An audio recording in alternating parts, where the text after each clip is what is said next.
Everybody and their neighbor. Welcome back to another episode of your favorite show, Gear and Gigs. I am back with my cohort in crime, Trey Hawkins. Trey, how you doing? Doing great. Today we are super, ultra, mega fortunate to have Grammy Award winner, guitar extraordinaire, and all-around supremely nice guy, Mark Lettieri. Thanks, guys. So far, we just started. I don't know. It's all downhill from here. For the 5 minutes we have talked prior to this, he has been nothing but a gentleman. Well, I was only on air for 2 of those minutes because the other 3 we were trying to figure out how to get Zoom to work. That's true. Or I was. For those of you that aren't watching this and don't know, we are recording this over the auspices of Zoom, so any technical difficulties we face, I'm blaming them. Cool. Right? Automatically, just right out of the gate. Totally. Yeah, to get out of jail free right away. Yeah, dude. Well, thanks for having me. This is fun. I appreciate it. Well, we're real excited. We had another one of your touring buddies, Travis Larson, on a couple of weeks ago. Oh, nice, man. Yeah, that was a lot of fun. We spent 2.5 hours wringing out his brain about everything. Wow. And we'll try not to do that to you. Okay. Yeah, there's not much in here, so. Yeah, it was completely unintentional. We all just kind of looked at the clock at one point and went, oh, my gosh. Right. You weren't even drinking. No. Yeah, that's funny how that works. Yeah. We're just feeling really fortunate to have you on because you're one of our favorite artists. And man, I tell you, I was looking over your discography. You know, I don't do a lot of research for these, but I just wanted to kind of see some of the projects I wasn't aware of that you played on.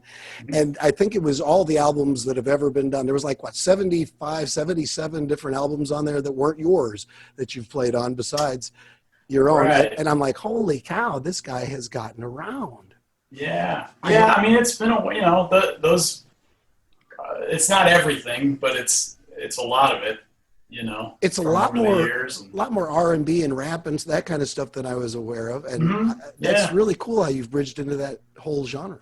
Yeah, I mean, it kind of came from playing gospel music in college, contemporary gospel music, and sort of getting into the gospel church scene here in town, and there's a big crossover between players who are in that who also operate in R&B and hip hop, and it's interesting. And a lot of it was hey, we're doing a hip hop tune, but we need a rock guitar sound or something. So I would do that. So it was half of that hip hop stuff sounds like rock guitar, and the other half sounds like R&B hip hop guitar. So I kind of live in both worlds. Well, that's actually one of the things I wanted to say about you at some point in the show, because it struck me as I looked through your career and, obviously seen you play in concerts and listened to your albums. And I've heard you talk about your gear. And I've been stalking you, and apparently I know everything. No. Well, this will be a very quick interview, I guess. You won't need to ask anything. I'm just going to tell you about him, everybody, and he's not yeah. But the thing that struck me is, it's actually probably struck me because it's very similar to the way I think, is you're kind of a jack of all trades, but not the old saw about not being a master of none. You're kind of the master of all trades. I mean, wow. You really run the gamut. You can do the rock, you can do the jazz, you can do the R&B, you can do the whatever you want to call Snarky Puppy. It varies from all those things. Jazz, world music, all these things, and you seem equally comfortable in all of them. Well, I mean, that's amazing to me. Thanks. I'm glad you hear that, because it's different. It's different from the player's perspective, because there's things I need to work on in every one of those genres for sure. But I just got really excited about the sound of the guitar and all the different things you could do with it and express with it, and different ways you could groove with it or not groove with it, or solo or play rhythm or whatever it is. That I just soaked as much of it up as I could from a artistic perspective, because it was interesting, but then also from a practical professional perspective, because I wanted to get gigs. Right. And mission accomplished. I guess so. A lot of my heroes are session players or people who can kind of be chameleons on the instrument, but at the same time still kind of have their own sound. Everyone does, no matter how many different kinds of music they play. Mm-hmm. I always hopefully sound like myself in each one of those things. And I think that's what drove me to get really kind of more serious about my solo material was figuring out a way to take all these influences and not necessarily get rid of them, but just find my voice in them and kind of make that the singular focus, you know. So yeah, now that, that I've been playing for a while and have been on that solo career path for a while, I'm starting to find out what I'm really comfortable with, and in a sense, the things that I'm just kind of don't care about as much anymore, or don't feel as pressured to focus on as much, Well, that's one of the things we were talking to Travis Larson recently about, was how do you listen to somebody and get that desire to, I want to do something like that. You get inspired by somebody, but you don't want to emulate it so much as take something from it, translate it through yourself into this other new thing. And he said for him, it was a lot of times he would try to do something like that, and it would automatically come out different and become its own thing. You try to sound like Keneally and do a lot of angular, strange things, but it would still sound like him at the end of the day. And that's kind of the similar thing that I see in you is that, man, you always seem like you bring your own voice to the game. I mean, your melodies are your own thing. I don't hear stock melodies and stock licks. Everything is like, it tickles me as a new thing in the ear. It's like, oh man, that's a new connection of notes that I've not heard in that order before. And I'm always surprised as I listen, it's always constantly keeping my interest going, because it's always like, oh, I didn't expect that. Oh, that's cool. I didn't think of that. So, it drives me crazy as a musician, like how the hell does he keep thinking of this stuff? But as a listener, I'm like, man, this is great. Well, good. Thank you. That's the point. It's, I'm kind of, I'm pretty particular when it comes to my writing. If there's something I feel like I've done before, or I, am relying on or falling back on, I try to avoid that if I can. Right. There are some idiosyncrasies about the way that I write and the way that I play that are just there, and I'm not gonna get rid of them. I might as well embrace them. But when it comes to composing or writing music or even improvising or something, it's like, if I can at least try to challenge myself in some way and not settle, I feel like I'm kind of, that's the only way I can really move forward comfortably. I don't want to have a discography of Mark Lettieri records that all sound the same. I hope they all sound like Mark Lettieri, but I don't want them to sound the same. Yeah, I get that. Go ahead, sorry. And that kind of led into one of the questions that I had was, since you are a songwriter and a session player, like you are equal parts guitarist and songwriter, how do you balance that? Because I know a lot of people that are really good at one or the other, or they really tend to focus on one or the other.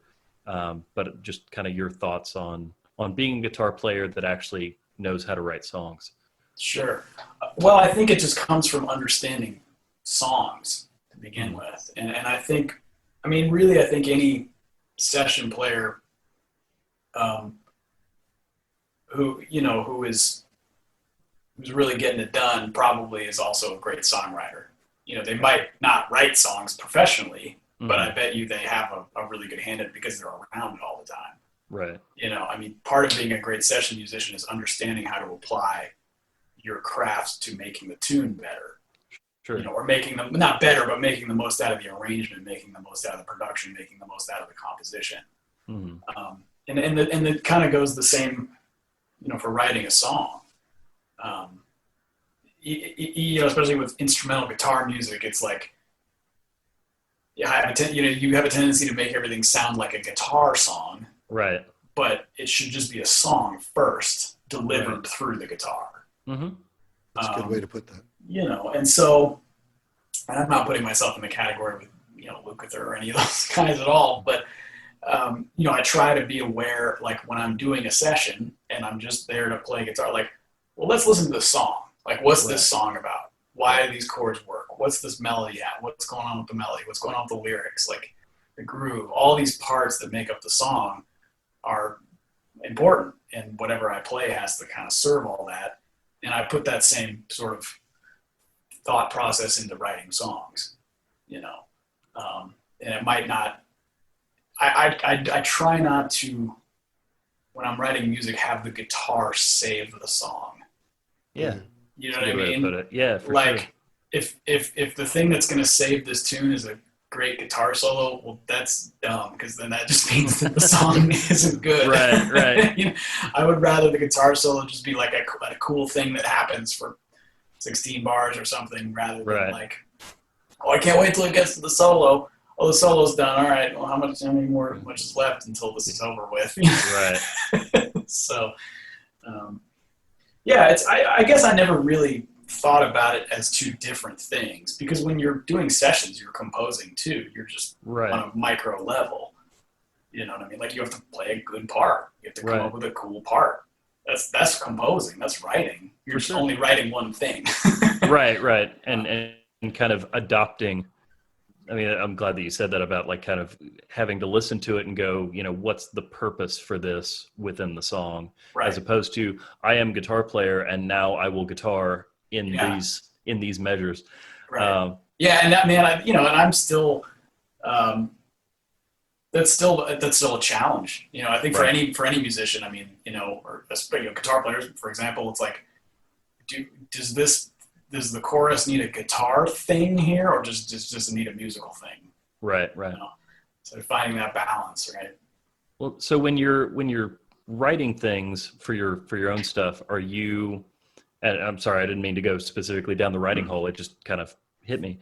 Are you like, do things just kind of walk fully formed into your head and you have to re-dissect it? Or are you starting with a particular, like a groove or a melody line and building around that? Like what's your kind of process that you have? It's all over the place. Yeah. I mean, it could be like I'm, you know, in the backyard digging a hole or something and hearing a groove. It's like, all right, as soon as this hole is dug, I need to go inside and do something into my iPhone voice memo, so I don't forget it. And then I'll go back and figure out what was happening there, you know, or I might stumble across a nice melody when I'm practicing, or not even really practicing, but just playing guitar, you know, just playing guitar. Sure. So it goes all over. I just need to make sure that I'm able to kind of document it and compartmentalize the stuff so that if it really means something, I can do something with it. Right. And then, you know, some songs happen really quickly. Other songs take years. Right. So it depends on how fired up you get and how much time you have right then. Yeah, sometimes. I have a tendency to not finish things when I should finish things. Like one of my bad habits is to be like, well, that was good enough for now. You know, I'll get like halfway through something, be like, all right, yeah, that feels good. And then, you know, not touch it again for 6 months or something. Right. Do you think sometimes that's a subconscious way of letting it simmer in the back of your mind so that when you revisit it, you're fresh and listening to it with a new perspective, but yet you remember it and have like a fondness for it? So probably. Yeah, I think so. I you know, because a lot of times I'll go back and listen to it like, wow, shit. Like, that was bad. That wasn't good. What was it? Why did I? Yeah. What was maybe I there's thinking? Something in there. Yeah, but maybe there's something in there I can salvage. Right. So yeah, that is kind of how things will happen. Or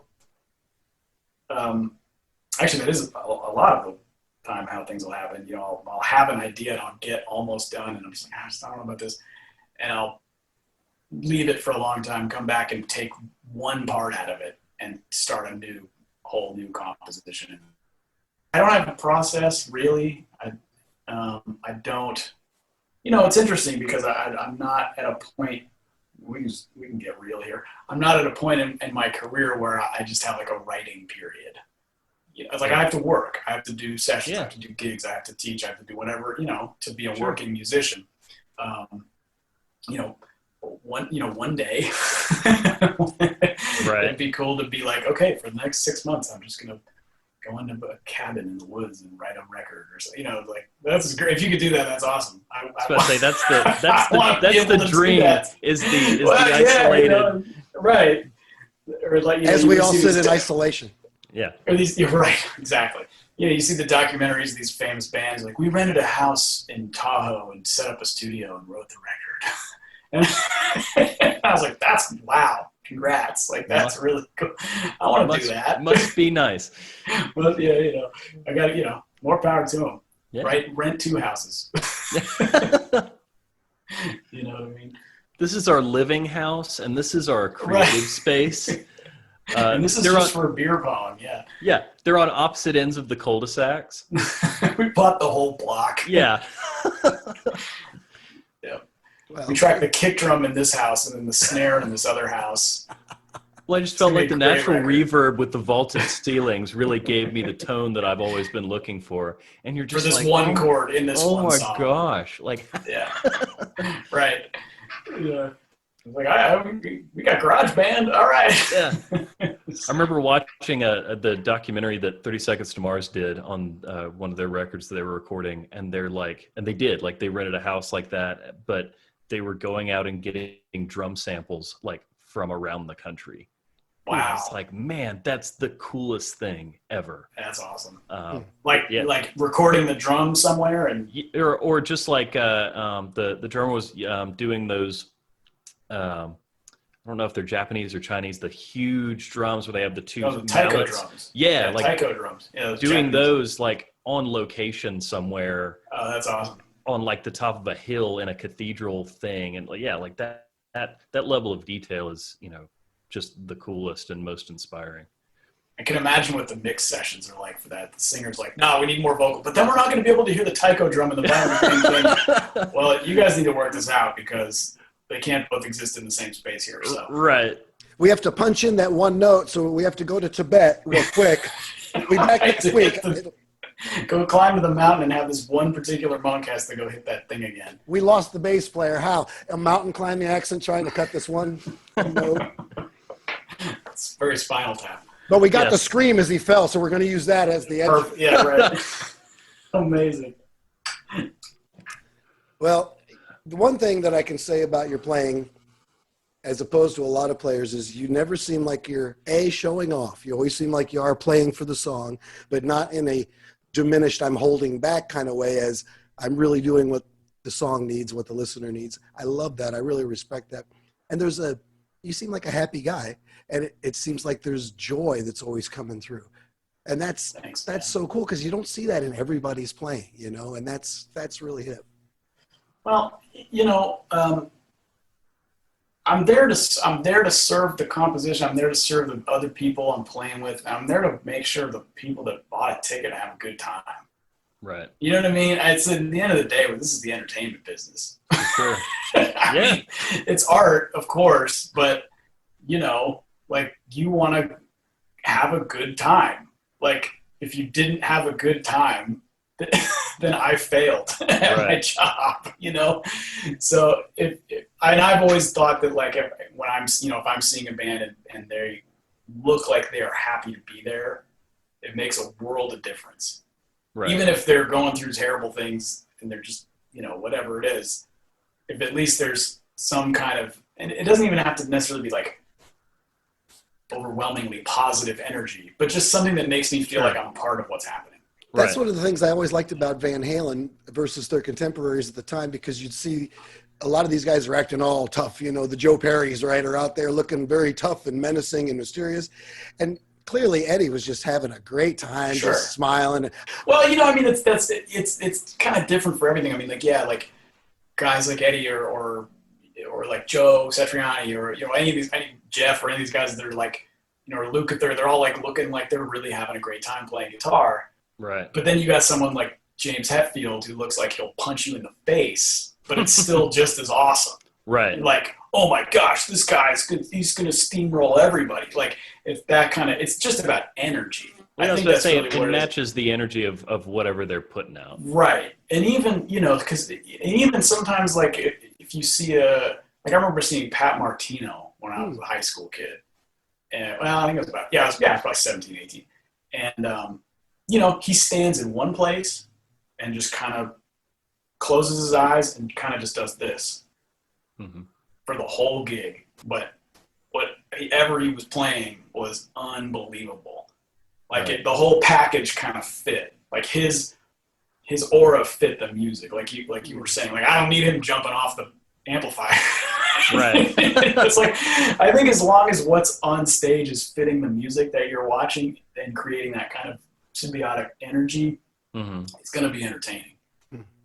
It's when there's an obvious disconnect, like where the music is super up tempo and awesome and the guys just look like they would rather be somewhere else. You know what I'm saying? Like you kind of get that weird, like, do they want to be here? Right. Or conversely, like if it's a jazz gig and the guy's just kind of going through the motions and, all right, what's next? You know, thanks for coming. You know, whatever. It doesn't have to do with style, but yeah, there's that sort of disconnect. It's not going to be fun for the audience. And especially with music that tends to be a little more technical, like jazz or something like that. Mm-hmm. One of the things I like to see is when they do something really cool and you know it was cool and they kind of know it was cool too and they're happy that they made it. Like that's always a cool experience for me when I see somebody play that I'm just like, okay, I know just enough to know that might have been a little tricky, and on an off night they might have stumbled just a tiny bit. And the fact that they're happy that they killed that part makes me happy, like as a viewer. Yeah. Like we're all in this together kind of thing. Yeah. You're like, dude, you did it. I'm so proud. Yeah. We did it. Yeah, we did it. Yeah. Yeah. That makes perfect sense. The last thing you want is for the ticket buyer to just feel like they weren't included. Right. You know, and there's all different kinds of ways of making the audience feel inclusive. Mm-hmm. You know, for me, I guess it's looking like I'm having a good time because I probably am having a good time, even if I'm not having a good time. Right. Well, you draw the but audience generally, in I'm with your having eyes, a good too. time.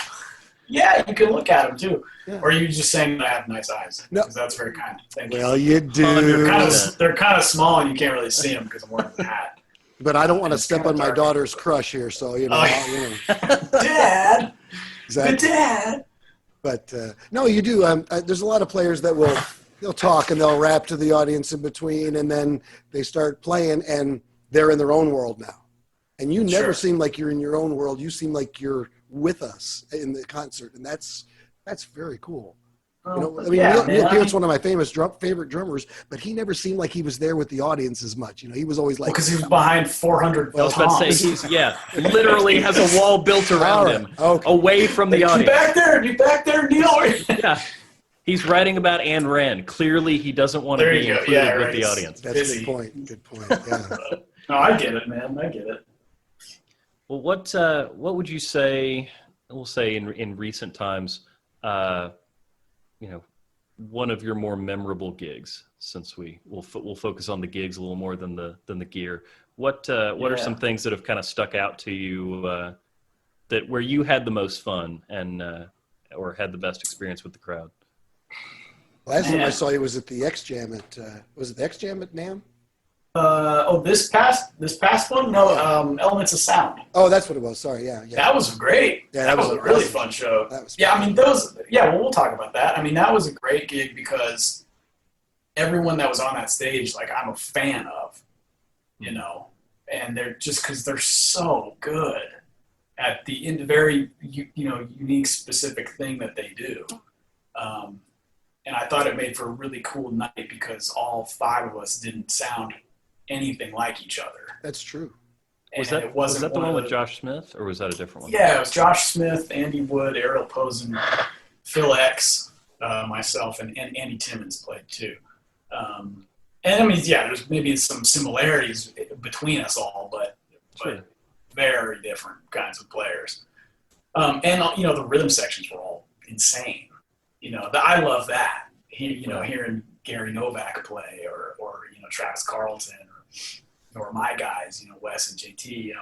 JT killed it, man. He was. Yeah, they're just the best, and so it's like that's really fun when five guitar players can just put on a really cool evening of music, and the audience isn't like, well, that guy kicked that guy's ass, and like that guy, right. Sometimes you get that, and like if the people who thought that could stand on stage and talk with the five of us, they would be like, oh wait, so you guys aren't competing, you're just playing music and having a conversation. Oh, okay, I get it. Yeah. Hopefully I can say that enough and people get it. Yeah. Like, I make the mistake of reading the YouTube comments, and so you just, it is what it is. But and that's like you were saying that there's such stylistic differences. Like, I love Ariel Posen's playing personally, and sure, yeah. but it's completely different. Like there's you have such unique flavors. Like if somebody came up to me and was like, well, who's better? Like, I don't know, man. Like, Yeah. like that's kind of a weird question because, well, one, like you said, you're clearly not competing. Like Right. you're good at individual things. And, you know, having seen both of you play separately, it's an equally enjoyable experience, but it's a completely different experience as an audience member. Yeah. Well, I mean, we did a bill together at the Sanctuary. Yeah. You know, and it was awesome. Right. You know, because it was like, here's two players that are playing at a, you know, 100% of their capacity, and you're gonna enjoy that, even if they're completely different sounds. Right. So, But you both I think get I might have been 85 that night. It's pretty good. I was 110 all the way. Stop being modest, man. We know you're just phenomenal. So just There was that one note on that one song. I did record that. I was going to talk about there was that one note that kept happening throughout every piece of music that You and Ariel both have a way of getting inside the song that a lot of guys don't. I mean, there's all the players you mentioned are great. We love all those guys, honestly. And you could throw Travis in there too. But Sure. You and Ariel in particular have a way of getting so inside the song and finding kind of like, to me, the way Larry Carlton does. He finds the melody, not just a melody that works or a nice melody or a great melody. It's like, oh, that's the one. I don't want to really change anything now that I've heard that. And that Ariel was a surprise for me when I first started listening to him because he does even more unusual, you didn't expect that things than a lot of guys, you know.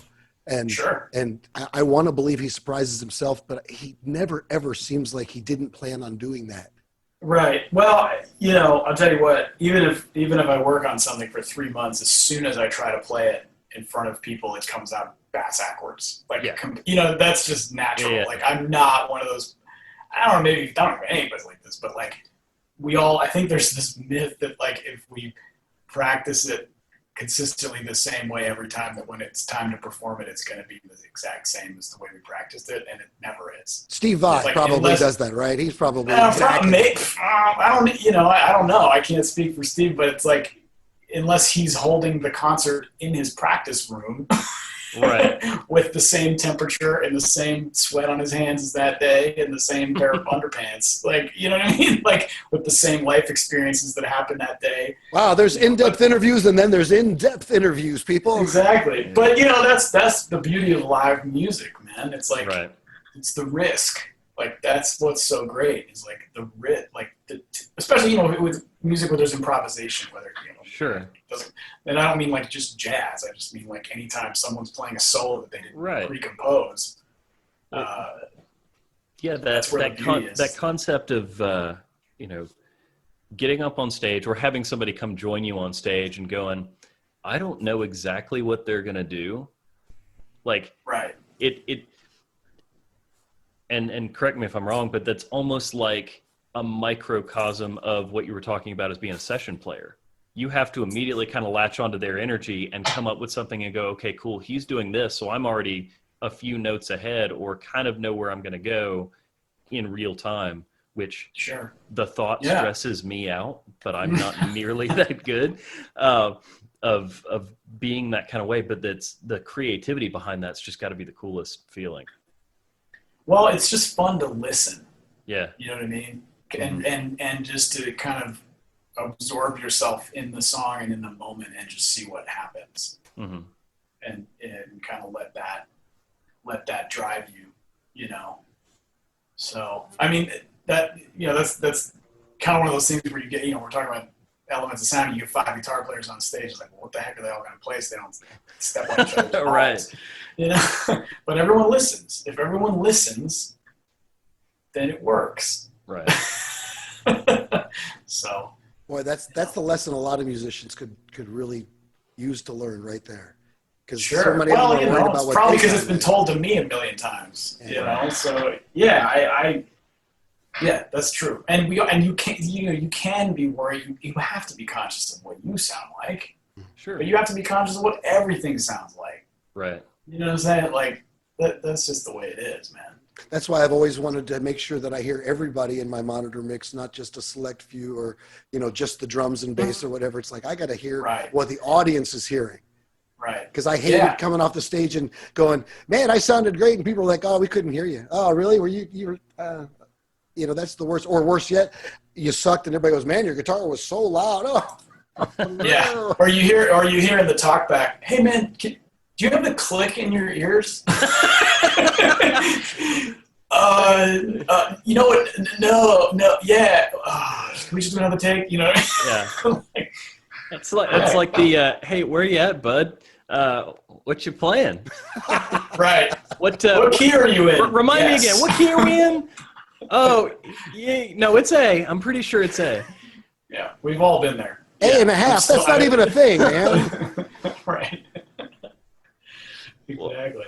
Well, another thing that I kind of, in the spirit of that creative thing in the moment, not to delve too deep into the gear stuff, like we talked about before the thing. I said we could talk about gear. I just didn't say we should talk about so what sort of filament did they use in Telefunken in 1940? Exactly. I don't know. I can't even spell double. Okay, so let's just there's the wall. Oh gosh. So what would you say are, maybe your top 3 things that you have that are consistently inspiring to you as a player? Like, do you pick up and you're just like, man, there's a song. Like gear stuff? Yeah. Like guitar, it could be a guitar, it could be a pedal, the things that you're in love with that are, if you're having a writer's block where you go, man, I've got an idea, I got to grab this because this will make it happen. It's got to be his Blue Grosh, man. Well, that one makes plenty of frequent appearances. Oh, yeah. You know what? I guess I'll say this.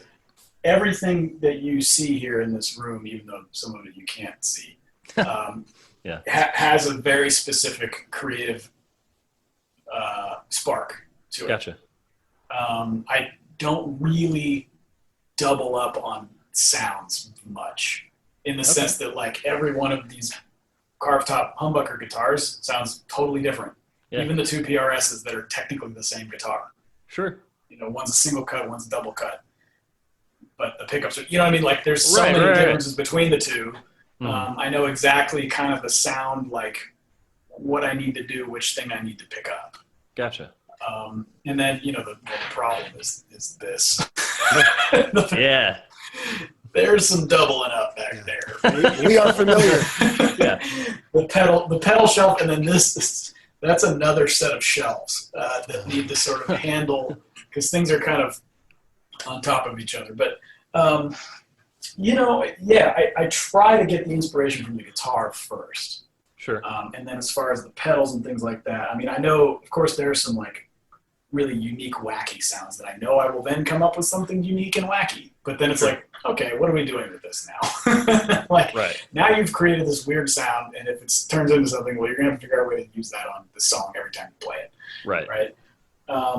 But, go ahead. Oh, I was just because I always think of Steve Stevens and his ray gun sound. He did that on one song, big hit, and now he's got to always carry the pedals to make that sound. Yep, exactly. Yeah, well, that's, I'm sure he's fine. He probably got a couple different ray guns at this point.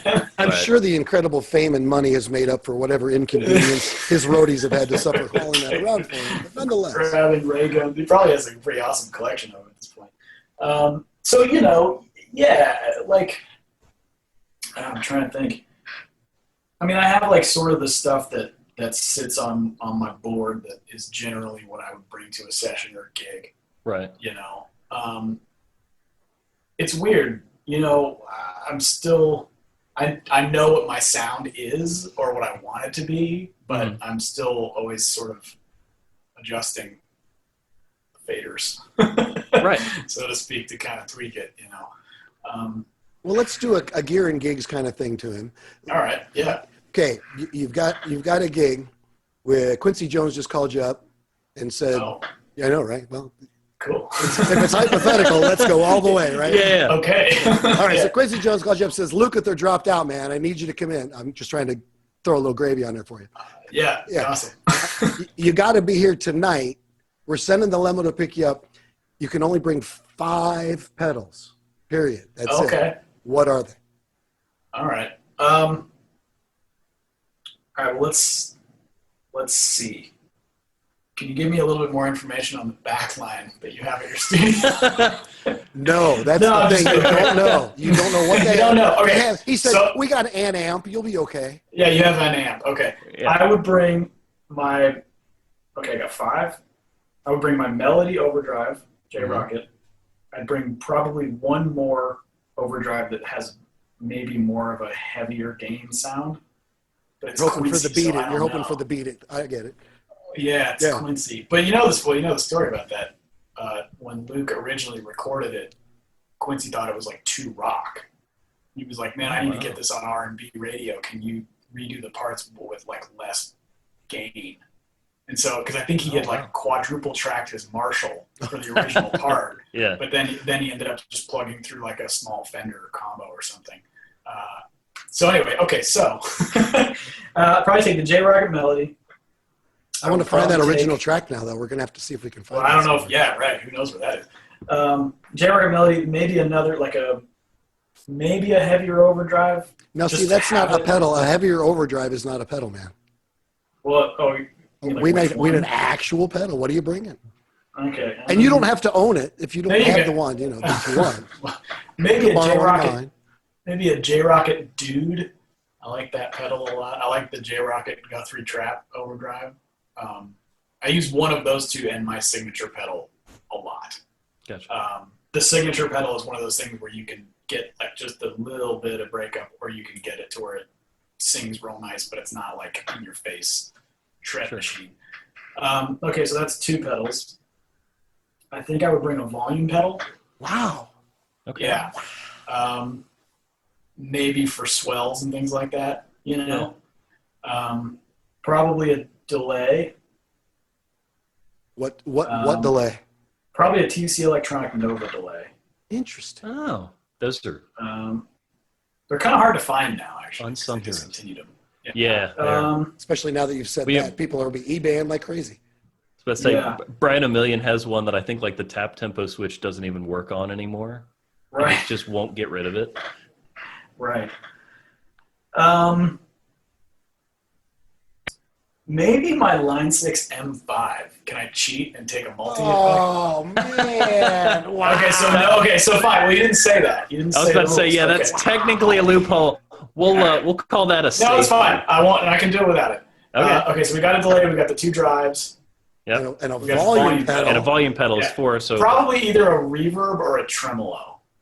okay. But it's Quincy. See, that's the thing. It's like it's Quincy Jones. So No compressor, huh? no. Oh. If it's Quincy, we'll go straight into the board and use a CLA 76 or 1176. Do the Nile thing. Yeah, and just do it that way. Yeah. Yeah, I guess that would be cool. It might be cool to have some kind of modulation thing. Well, dude, the limo's coming any minute. What's it going to be? I know. At this point, I'm just going to bring a guitar and a cable and just use whatever they have in the studio. Yeah. Like a real man. I figured if you had an amp, you must also have pedals. Oh, Yeah. nice. Yeah. Well, we have the Zoom. Yeah, I'll use it. I've done that before on records.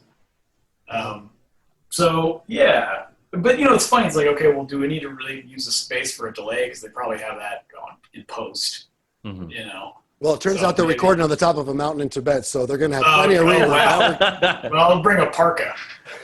Maybe a wah pedal. I don't know. It's weird. Yeah, it's like I don't use wah much, and so I don't ever. Wah is one of those things where as soon as I don't bring it, they want me to have one. Right. You got your wah. I was like, no. It's like I never use it but then every time someone asks, it's like the time I didn't bring it. I tried to bring my Line 6, but they wouldn't let me, man. Yeah, right, exactly. So, I don't know. Yeah, probably get enough done. I mean, that usually 90% of the sessions I do is like there's usually some verb somewhere, maybe a delay, some kind of overdrive, and then stylistically I might use a phase shifter if it's like a funk or R&B tune or something. I use tremolo a lot. Yeah. Is that your thing? Is that your effect, tremolo? I don't know if it's my thing, but I mean, it definitely makes an appearance because it works for all sorts of stuff, and I do it on all kinds of records. It's hard to I'm find a space tremolo for it, pedal. tremolo. You really got to cut out the space to make sure people can tell it's tremolo and not there's something wrong with his guitar. Something wrong with guitar. Yeah, sure. It's kind of going in and out. What is that? Yeah, right. You got a click in your ears. Yeah. Is it What clicking in your key are we in again? Yeah, that would probably get the job done. Wait, isn't a Strymon Flint? Isn't that reverb and tremolo? Could be. I don't know. Yeah, there you go. That could be Yeah, your pedal 5, and you could. I thought we weren't doing multi effects. Well, I'm trying to slide you in, man. yeah. I'll bring my TC plethora pedal. There we go. Oh, you got one of those, huh?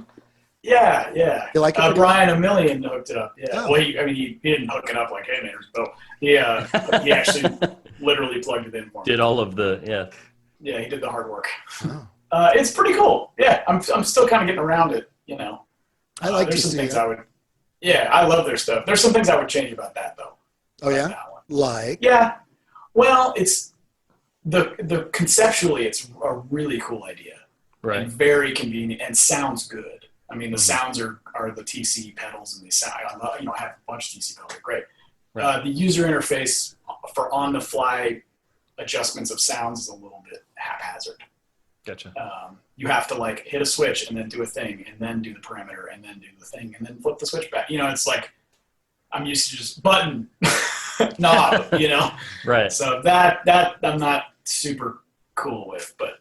they need a caveman edition with the They easier do. software. They need the I don't read the manual edition, which is me, Which is the case. which is probably most musicians because we Yeah. just want to make music. We're not going to. It's like, man, I don't need this. I'm sure I can figure it out. I always think I'm going to read the manual later, and right now I'm just messing around with it. Then the next time I'm just still messing around with it, and then it's like 8 months later, I'm like, oh yeah, I guess I'm never going to read the manual because I know most of it by now. But then somebody will come along that has read the manual and go, oh, dude, you don't have to go through those 8 things. You just do this. Right. Exactly. I think that's how I am with the Kemper. Like it does so much stuff, and I just like plug in and turn it. I don't even turn it. I turn it to browser. I don't even turn it past browser. That sounds good. Okay. Well, but that's literally how that's designed to work, though.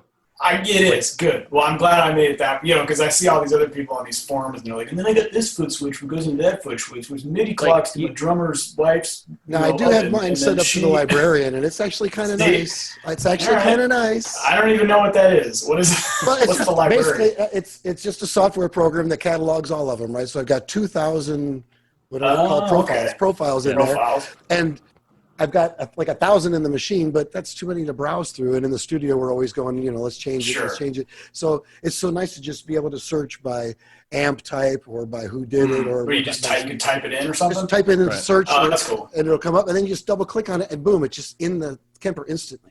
I like that. That was nice. But I don't use that laptop for anything else. It's just dedicated. I'm a scroll knob guy.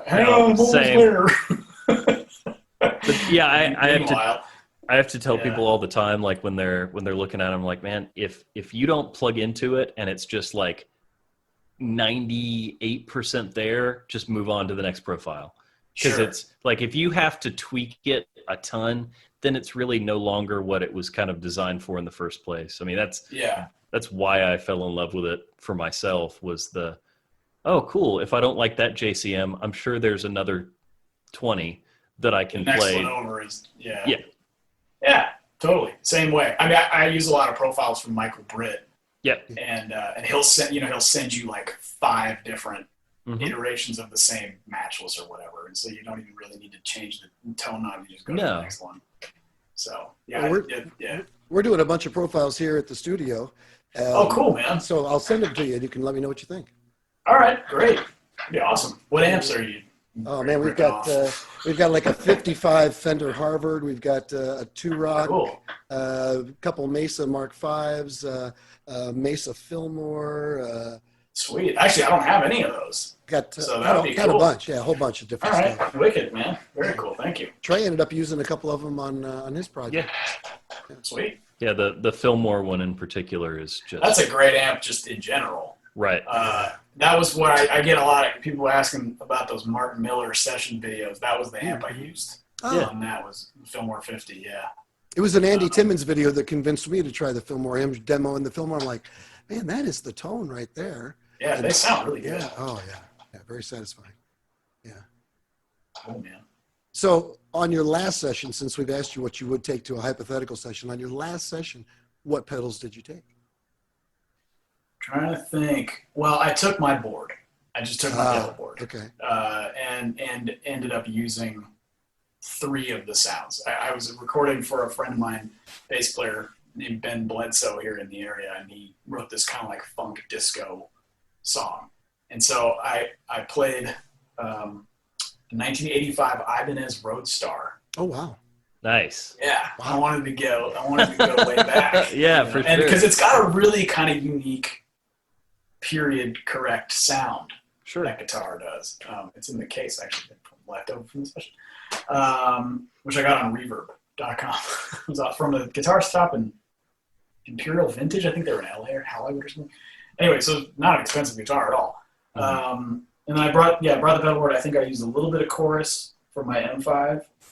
The MXR carbon copy delay. I love that thing. I set it for just a little bit of, click. Yeah. And then a little bit of reverb from the TC Hall of Fame, where I think I found it was my tone print, the Montreal tone print, which if you turn all the way down on the decay knob, it's like this slightly modulated, really short, like tile reverb kind of thing. Like an early reflection almost? Yeah, and so I had I had that with the MXR carbon copy to give it kind of this nice little bit of depth with the chorus, and then I ran it into the Kemper and used a JC 120. Nice. Oh wow. So it's really clean, glassy, like kind of with just a little bit of space on it. Did you use the chorus on the JC 120? No, I used the chorus from the M5. Oh, you said that. I'm sorry. Yeah. And that was it. That was. We did one tune, and that was it. Now, I want to ask you this because it's been a recurring theme with everybody we've had on the show, and I've always been surprised, but it seems like everybody always likes Prince and the Police. Are you also a Prince and Police guy? Oh man, totally. Yeah. I mean, I'm surprised we haven't talked about Prince yet. I love both of those bands. Yeah. I love. Wow, I sound like a real fan. I love the band Prince. No, Prince is like one of my all-time, heroes, man. Really? Oh yeah. For as a guitar player, but just as an artist, as an entity. Right. Well, you do some really funky, spicy chords that I'm thinking. I took a lot. Princess? I took a lot of guitar lessons from Prince. Yeah, nice. Not in person, of course, but I love the way he plays, but also just fits the parts into the tunes and the arrangements. Like that, I think was what was really important to me, where how these parts just fit and worked. Well, you're such a rhythmic player, and when you see Prince doing anything, even just being interviewed or whatever, it's like every move he does is rhythmic. Even if he's just walking across the stage, if he's just walking across the stage, he seems very rhythmic about it. And your playing is like that. You never seem to step out of the rhythm. You're always emphasizing and supporting and improving the groove. Cool. Thanks. Yeah, that's my goal, man. I mean, whether I'm playing 4 notes or 400, like it's all got to push the groove forward and fit in the pocket and feel great. But Prince was huge, and the Police were real important too. Definitely, because most of the stuff I do is as a trio. Right. So I took a lot of cues from how what was cool about them is, they made 3 people sound like a bunch. Just because they would all lock in on something really specific and syncopated or whatever, and just fit. And that is always going to sound great. And Andy Summers has always been a personal kind of favorite of mine because of that. Like, I'm used to being a single guitar player, either in a full band or I've got to make it sound like a full band. And his chordal, like, it almost was classical in the way that he would arrange things and fill the space with the chords and everything, and have the melody move with the bass line that Sting was putting down. Right. Well, he's awesome. Let's throw another top 5 at you if we can. Sure. And do top 5 most influential we'll say bands for you as an artist. All right, bands. Oh, So well, it can't be- Prince would be included. No, yeah, well, no. Let's make it. Let's do bands. Okay, let's do bands. Do it. Yeah, let's compartmentalize it a little bit more. All right. I would say King's X.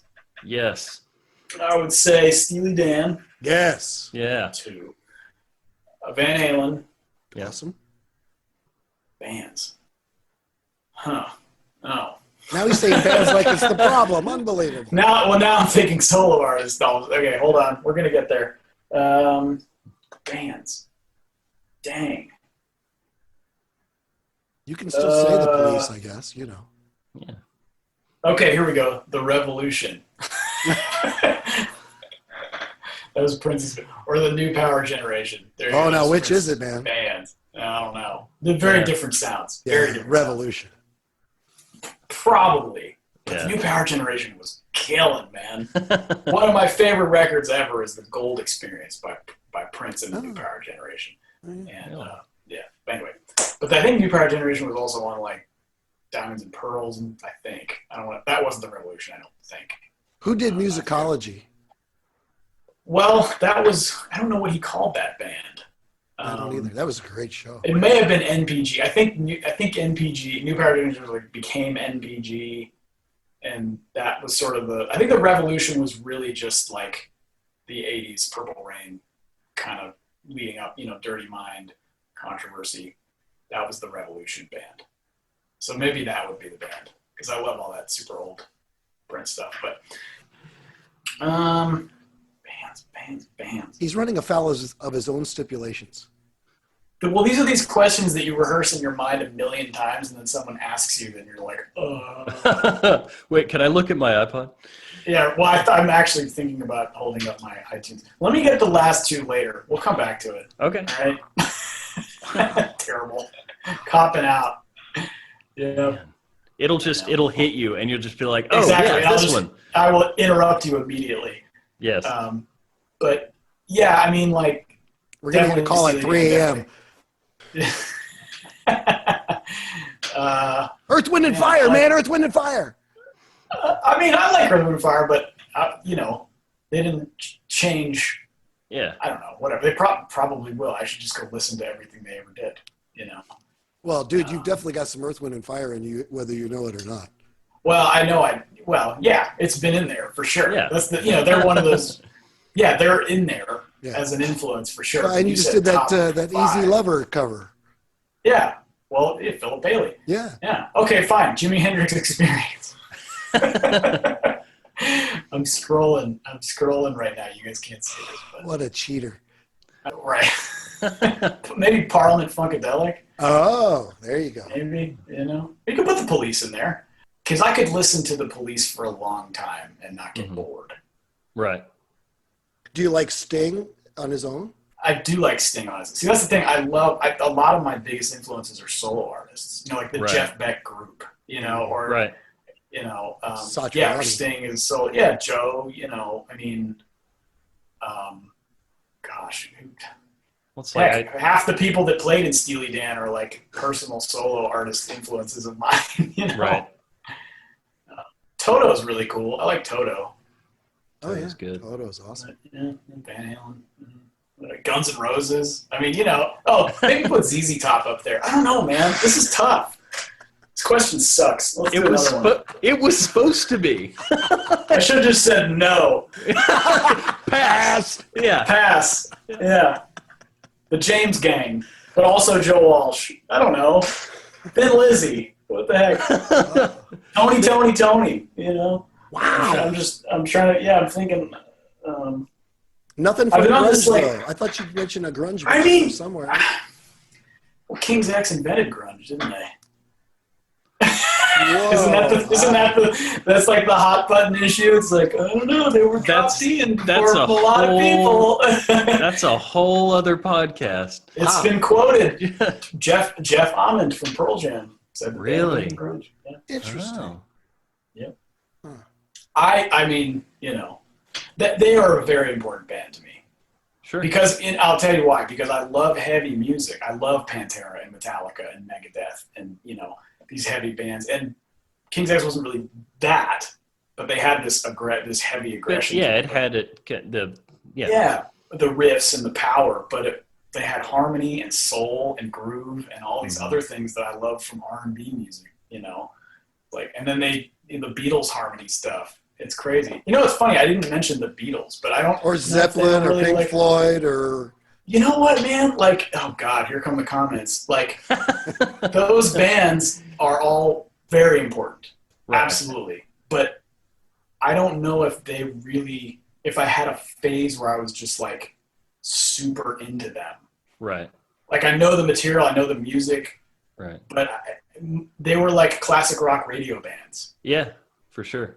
It's like I knew of Led Zeppelin because they played A Whole Lot of Love every 20 minutes on the classic rock radio. Well, like Black Dog was on a Chevy commercial or something. Right. Like that. Yeah. And so it was like, oh yeah, this is cool. This is awesome. But like, I think what it was, a big part of what I started listening to came from what my parents listened to. Right. And so like my dad, for him, the music that we heard in the house was like the Byrds, Crosby, Stills, Nash and Young, Eagles. So like those are the bands that were introduced. Yeah, those are the bands that were introduced to me directly. Right. And those are all very like I love Jackson Brown. Like, oh my gosh, like love Jackson Brown. And then my mom used to listen to like she had all these old Herbie Hancock records, the Headhunters, or the Crusaders.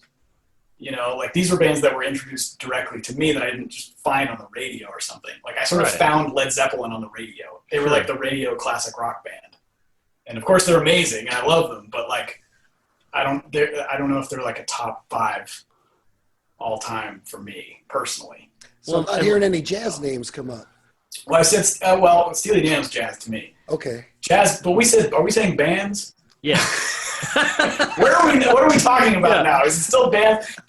Okay. Well, the Crusaders and Steely Dan are sort of jazz bands, I guess. Whatever. Not really. But I think the jazz musicians that really got to me were guitar players, like John Scofield, huge to me. Like we talked about, Pat Martino was big. Pat Metheny is one of those artists where if I only heard Bright Size Life, I'd be fine. Yeah. Like that's one of those records. Like I have 2 Pat Metheny records, and I'm okay with just listening. You know what I mean? It's like you get the one, it was like, well, this is perfect. Like this is it. American Garage for me. There you go. Yeah, I mean, and of course he's got an incredible catalog, but I'm still not done with those 2 yet. with Bright Size Life yet. You know what I mean? Wayne Krantz is like that too, huge influence of mine. As far as like, the horn players and piano players, like I need to go listen to more of that. All right, I think go ahead. We'll wait. Go ahead. Yeah, right. I'll be back in 10 years. But as a guitar player, I was more drawn to the guitar as George Benson or Wes Montgomery or something like that, because I couldn't really play it. I still can't, but like I can resonate with it. Right. On an immediate connection, maybe more so than like, a John Coltrane or something like that, even though of course that's amazing music. So. Well, I thought it was interesting, the distinction, because I don't hear that brought up a lot. I'm really more influenced as a player by the stuff that my parents showed me too. Mm-hmm. Like, although I was a big Pink Floyd fan, it wasn't like I have tried so hard to get into Dark Side of the Moon. Yeah. I just can't.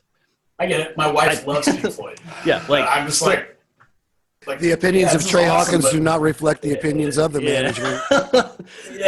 But we were talking about before we called you, Obscured by Clouds is one of my favorite records. And nobody knows that that's a Pink Floyd record. And, so I kind of started with the radio thing and then dug deep, and it was like my own little secret that I'd be like, yeah, I listen to Pink Floyd, but I listen to like, the cool Pink Floyd that nobody else knows about. Yeah, right. But like my parents showed me Fleetwood Mac early on, and that was one that was kind of for me, like, and speaking of solo artists, like Lindsey Buckingham was huge for me, and I didn't realize how much of what I liked about them was just him. Sure. And things. Yeah. So that that's kind of cool that you brought that up, like the lineage of music from your specific, like there was an emotional connection from your parents that was transferred to you. Well, I mean, and there was plenty of Beatles too. I remember playing through a big Beatles anthology song. Well, not playing through it, but like learning tunes out of it, like with my dad. He plays a little bit of guitar, and so there's a connection there for sure. But then it was like Jimi Hendrix, and so then it was like, I'm a guitar guy, but yeah, I mean, like we're talking about like one album from one band, and you're like, that's good, I'm good. Huey Lewis, Sports. Yes. Really? Love that album. Oh my God. Love it. Yes. It's amazing. It's and there doesn't need to be any more. And there doesn't need to be another one. I mean, they made more. Right. And they were cool, but like they did it. Like this is quintessential 80s pop rock, good time radio music. Doesn't get any better than that. And that was like, I had that because my dad had that cassette, and I just remember cruising around in his Volkswagen listening to freaking Huey Lewis when I was 5, 6, whatever. Yeah.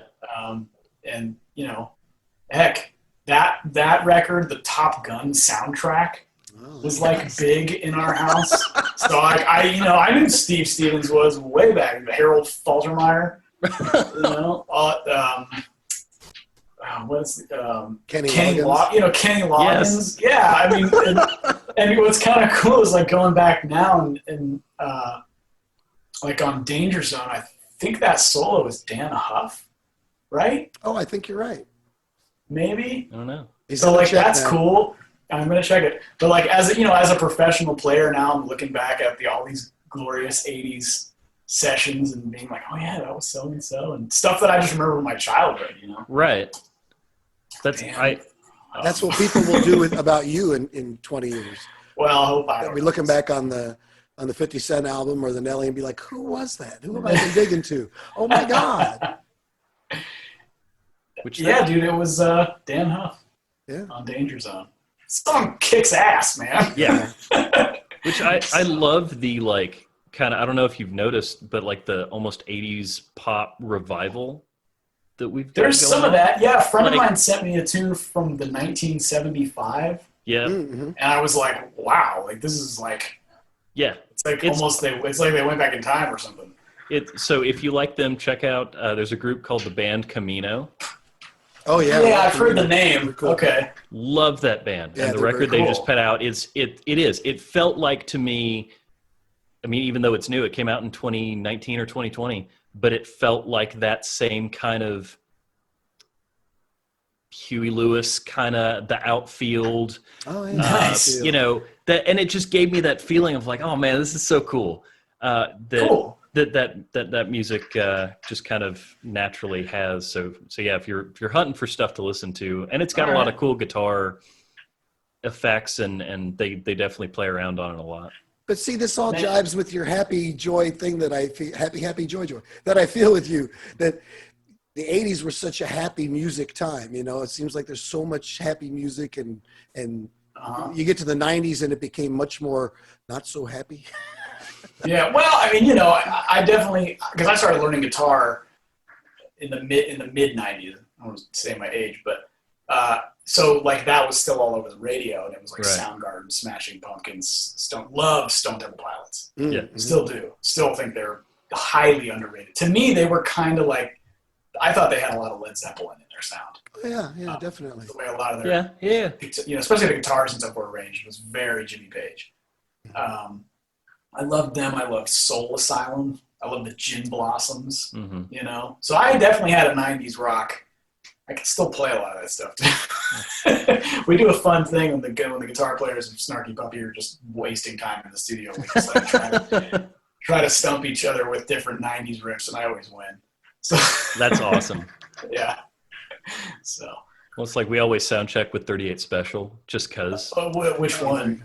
With Hold On Loosely? Yeah, I was about to say the only one.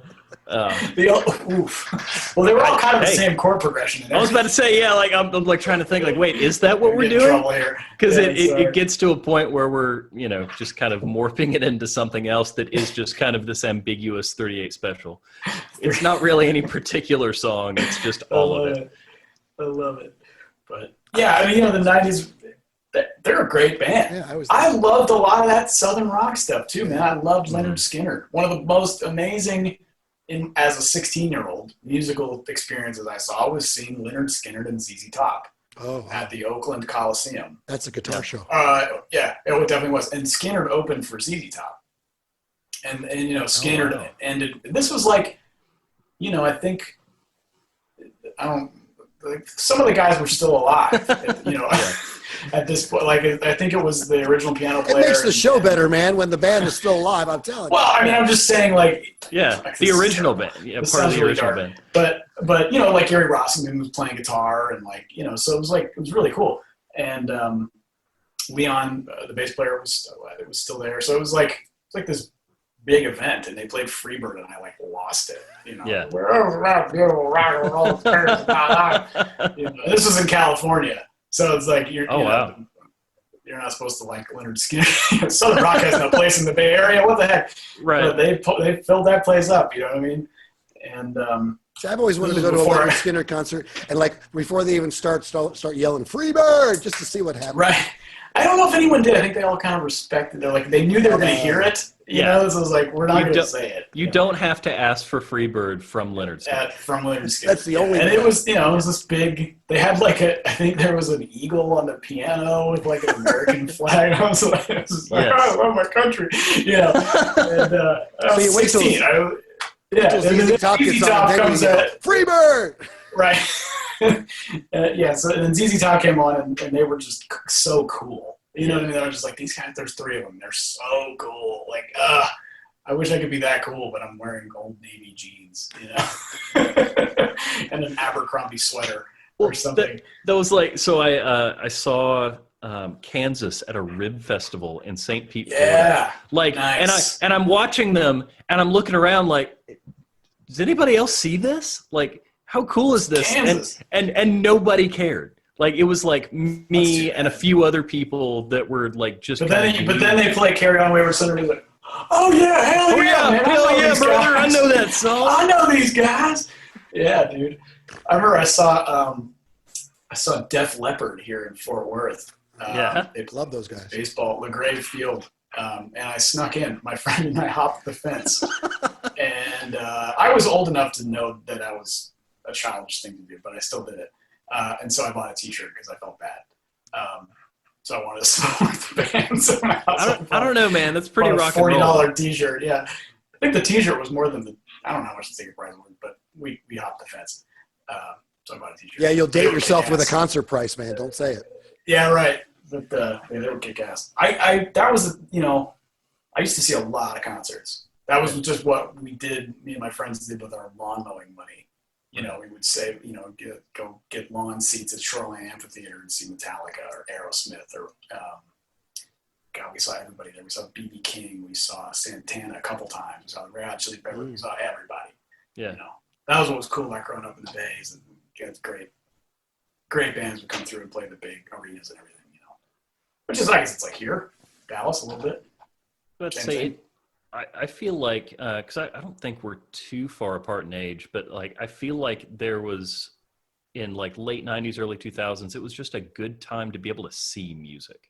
It was everyone was touring, because a lot of these legend bands were like getting a second win and coming out. I mean, me and my friend hopped the fence again and saw. So what we found is you're a scofflaw, basically. So I'm a bit of a criminal. In California at the Shoreline Amphitheater, we hopped the back fence and saw Poison, Slaughter, Dokken, and Cinderella. All right. And it was cool. Yeah. I have to say, Red Beach was playing his ass off that night. Oh yeah, he's awesome. And so that was very cool. And then there was a part in the Poison set. Poison was Poison, but they invited. I guess earlier there was like a guy running around backstage passes giving them to like women. And at the end of the show, most of these women were on the stage not wearing really anything. Sure. And so me and my friend were like, we should do rock and roll maybe for a living, possibly. I don't know, just a thought. I mean, the guitars are nice. It's like, It's like, is this what happens if you join a rock and roll band? We were 16, so we were like, Anyway. So how many times has that happened that you've had? You know? That's only happened one time, but I have broken into 2 concert venues. Yeah. I was about to say, I feel like you may have chosen an avenue in music that diminishes the ability for scantily clad women. Yeah, that was never the focus for me. We just thought, we were like, well, we're having a good time, and this is clearly the focus for this band, which also might explain why they sound the way that they do. So, then we would go see Dream Theater, and it was 100% dudes, but it was killing, For sure. Whatever. Yeah. So, yeah. Yeah, I remember the point at which we got done with like a string of shows or something, and I went, man, our fan base is strikingly, distinctively male. And it was just funny, like because you do, like, you kind of grow up with this, like, oh yeah, we're gonna be rock stars, we're gonna do this, and there's this perception of just kind of everybody coming together, and in reality, it's a club with 4 dudes in the back going like this. Right, thinking how they can who do were better like, than you. he didn't change to his neck pickup on that part on the record. He changed to his neck pickup on that. I'm like, oh man, this is the dream. Hey, we're those guys. I'm sure I was that. I probably still am that guy. Look on the record, he was using that. No, 100% I was that guy. We're all total dorks, man. So, but I think we're just all pissed we're not in Poison. That might be really what it is. We didn't make it. So. Yeah. Well, that's... Sorry, we're just derailing your podcast here. Okay. Little did you know this was the point. A family show, and here we're talking about rock debauchery or whatever. Or lack thereof, I should say. This is why we typically stay on the gigs side, but you wanted to go to the gear side. Is this the gear side? Yes. This is the gig side. All right, should we go back to the gear side? Well, before we do, what are you listening to now? What kind of bands or artists? Yes, I was going to bring it up. He's an artist, not active as a solo artist anymore, but he released 2 solo records in the early 90s, late 80s, early 90s. His name is Chucky Booker, and my buddies told me about him. He's a piano player and bass player, unbelievable player, and his music is like early 90s New Jack Swing, R&B, Boys to Men, but with musical chops. Okay. Like Tony kind of stuff. Yeah, a little bit. Yeah, but to me, it reminds me more of like Boys to Men, but with like a more of a focus on the instrumentals. Sure. And it's just great. I mean, the songs are cool. The harmony's really cool. The playing is amazing. It has that 90s sound, which I like, that kind of production value. So I've been wearing those records out, man. Yeah. Texted my friend, like, did you hear? And he was like, yeah, dude, I know. I thought you would like that. JT told me about him. JT and Wes were both like super into him, and then JT was like, hey, you gotta check this out. So I finally just bought the records and was just like, and he's just like, yeah, I know. Well, so I'm geeking about it. It's nice to hear the guy that sneaks into the concerts bought the record. That I'm just saying. That's. Oh yeah, well that's the thing. I'm definitely a purchaser of music. I mean, I like to do that when if I really like it, I'm going to buy it. I don't really stream. I'll sneak into the damn show, but I'll buy the T-shirt, man. Hey, look, I've bought several Def Leppard records and a T-shirt. If they come back, I will buy a ticket. I deserve. I didn't buy a Poison record though. So I still have the T-shirt. I wear it a lot. No, He bought it from a bootlegger out in the parking lot. I bought it from the official. No, it was the official merchandise. It's like $40. I was about to say, yeah, he spent $40 on it at least. Yeah, I mean, I think the tickets were $25. I mean, it was. I'm not sure. It was one of those things where I was like, Def Leppard is playing here. Yeah. I don't. I think it was just I don't know if they were on tour or maybe it was like some kind of special because they, and I don't even know if LaGrave Field has shows there anymore. You guys know LaGrave Field out before we're here? Well, anyway, yeah, it was like a minor league baseball park. Oh, wow. And it was like Def Leppard's playing. It was like normally they would play AAC or something like that, but who knows? Whatever. I saw them for free. Those were always really cool shows that were in like down in Florida. It was Tropicana Field. was, Yeah. and you'd have bands like, that would be way too big to do that, and they just let people in for free, like after a ball game or something like that. They'll sneak in anyway, man. Maybe that's what it was. Maybe it was I'd still after a hop the game or something. Yeah. It's not hard. What are you doing? Sneaking in, man. It's free. Yeah, but but check me out, man. Yeah, I'm at the risk of breaking my ankle jumping off this thing. But they're not gonna know I'm here. So when Mark Lettieri asks you to go to a show, there's some subterfuge going to be involved. It's not like he's got tickets. It's like, come on. Look, if I play outdoors and you hop the fence to come see me, I will give you a high five. Going to now. That goes to anyone that's listening to Trey this. and I will be in the back going. Just if I see some scruffy, if I see a couple scruffy teenagers just fly over the fence, they can come on stage and jam with me. That's awesome. As long as they buy a shirt. But we did try to do it for Ozfest and we got chased out. Finally, a guy on an ATV. Yeah, that was good. The Ozfest, crowd, I feel like is a little less forgiving than maybe the Poison crowd. Well, I mean, we didn't really make it that far to. Oh, because the way Shoreline was built, there's like the back side of the lawn is just like it's like a field basically, like a hill. Yeah. You would scramble up the hill, and then there'd be the guy with the ATV. It was like an ET where they're chasing him, and we're just like running back down. Just kidding, we weren't actually trying. Just kidding. Yeah, we just wanted to see if we could. Can I buy a shirt first? Yeah, right. Let's see. We also got kicked out backstage at the Concord Pavilion trying to meet Joe Satriani one time. Hear that, Joe? It was awkward. we got escorted out in the police golf cart at that time. But we weren't being weird. We weren't pushing. We were just kind of standing there. Like we were the kids that were standing there, and they got like, "Do you have passes?" We're like, "No, do you have one?" He's like, "I don't have pass."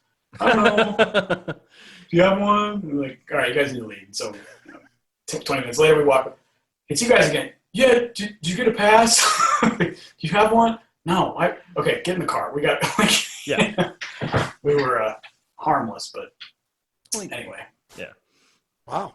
Little did we know we'd uncover this kind of background information, I'll tell you. Oh, what did you think? It was all just sitting at home practicing? No, we man. all thought you were this nice guy doing these Christian TV shows and stuff. We're like, hey, he's salt of the earth. Oh, no. You don't know the real Lettieri. And we're just there to see our favorite bands, man. I mean, there's probably also a pretty big dichotomy of, Christian television and going to a Poison concert. But, either way. Well, we all live in our own little lanes here. Trey does worship service shows, and then he's doing hardcore shows, and, that kind of has become the worship market and the worship scene has become really much more prevalent for guitar players and important in the last. God, I'm starting to drag it back to like a serious interview. I'm so sorry. All right. Man, it was like a real question. Never mind. But both of you guys have something to talk about in that arena. So there, I'll just toss that out as a topic. Yeah, totally. Yeah, I mean, for me, it was always kind of more on the gospel side of things. But I do I wouldn't say a fair amount, but some CCM kind of stuff every now and then. Yeah, it's cool. It's a whole other guitar sound. It is. What would be your most of all the gigs you had at any time, no matter what condition? What would be your most nerve-wracking show where you got up there and you're like, either I'm not prepared or I'm going to wet myself, or have you always just been Mr. Confident and you've never had that? Oh no. There's getting up and being I'm not prepared is a whole other thing. Right. I mean, that's a whole other oh crap, but there have been plenty of times where I'm super prepared and still terrified. I think let's see, there've been a couple. I mean, the live recording of Snarky Puppy's Silva album. Oh yeah. I mean, that's you screw up, you ruined a take for 65 people. Yeah. You know what I mean? It's a lot of withering glances all at once. And I'm sure, and there's probably, there's bum notes all over that record, but I mean, no train wrecks. You know what I mean? And that was something that we rehearsed forever. Not forever. Wait a minute. Not even that. Well, it's about a week, I think. Oh, yeah. Forever. Yeah. Well, it's a couple days. We all have different standards. 4 days. I don't know. It wasn't. It was like an hour beforehand. 4 or 5 days maybe. So like those experiences are nerve wracking. Yeah. Those live recording type stuff. Isn't it weird how that you play it like 100 times and then you go, all right, we're gonna press record now, and you're like, and then you're just like, I don't know what to do with my hands. Exactly. Yeah. I mean, live recordings are always kind of like that probably for everybody. It's just hard to relax. Right. It just is, especially when there's cameras, like that. Yeah, that's why it's live recording, cameras. But I mean, I don't really get nervous as far as venue size as much as maybe people would think. I think it's like sometimes with the really big places, you don't even understand the scope of it. So you're just kind of like, well, I don't know. But like you play a small club and everyone's staring at you, and it's kind of like, when Snarky Puppy played Royal Albert Hall, that place is huge. That was a huge place, legendary place, cameras and a live recording. Ooh. And there's things on there where I'm like, ooh. But it's a gig, Yeah. So I was that one I prepared, we prepared, we were on tour, we were prepared, we were doing the whole thing, and you get what you get. Yeah. So you always want that feeling of like, I nailed it, and sometimes you get it and sometimes you don't. Right. And if you don't, you just figure out a way to get back and get them next time, man. So, yeah, those live recordings are always terrifying for me. Let's say I think we discussed this with somebody at one point, but I feel like there's always an adverse reaction to going into the gig going like, man, we're gonna kill it, and then something catastrophic happens versus, man, I'm kind of nervous, and then you end up just killing it. Right. Yeah. Generally a little amount of fear is fine. And I think what's also kind of crazy is that, and y'all have probably experienced this, you have like a great rehearsal and then the gig's terrible. Mm-hmm. I don't know why that is, but like usually if the rehearsal, there's stuff you're kind of working on and fixing. Like, well, I don't know, man, we'll figure out when we get there. Those shows just for whatever reason are great. And then you're like, we nailed it. This is going to be so easy. And then like, it's a biff. It's like a biff fest. Right. So yeah, I've been on those situations too, man. Travis said that, it was Travis, I think, that we were talking about. He said that the shows when you have a problem with the van on the way there, or a breakdown, or you've got a gear issue, or a hum that during rehearsal you can't, or a setup you can't get rid of. He said that you get so angry and upset because things aren't working out that sometimes that comes out as a good show because that energy is transmitted to the audience and they don't know why necessarily, but they feel that thing. So absolutely. Maybe that's part of it. Absolutely. It's interesting. It's like, because I know exactly what he's talking about, but then I have to ask myself, do I want to go through that every time to have a good show? Right. It's like, I want to just be relaxed and have a pizza and drink some wine. Things were going great, and I drove the van off the interstate because I really wanted to have a good show. So yeah, right. Crosby doesn't problem with it. It's like, I don't want to go through all that to have a good show. I just want to like have it easy and then have a great show. Can I have both? Yeah. The answer is no. You cannot, in fact, have it all. You must suffer. Yes. Art is pain. Art is pain. Right. Except for poison. They're just. Yeah, it's a little painful. Let's be honest. Probably, a little bit. Bless his heart, but CeCe DeVille had my least favorite guitar tone of all time.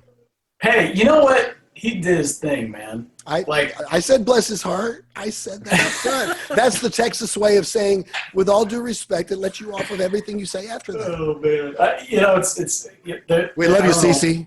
What's so funny is that like I wasn't even alive then, but it's still sort of just like, oh yeah, you want to make a funny joke about a rock band? I guess you can make a funny joke about Poison or something like that. But then like at the end of the day, it's like they're normal people. They wrote the songs that they thought were cool. They played the shows. They got the fans. That's honestly that the whole like Nickelback, everybody hating on it. Sure. Like, yeah. I especially when it was like out in like 2004, like I thought that those records were cool and still listen to them from time to time. But they're just doing themselves. Like they're just doing their own thing. Like, Yeah. Well, the thing that, you have to think about, it's like if there's a really famous band that's really famous, but also, it's like they have a huge people just, like a band like Nickelback, for example. Yeah. Like people either love them or despise them.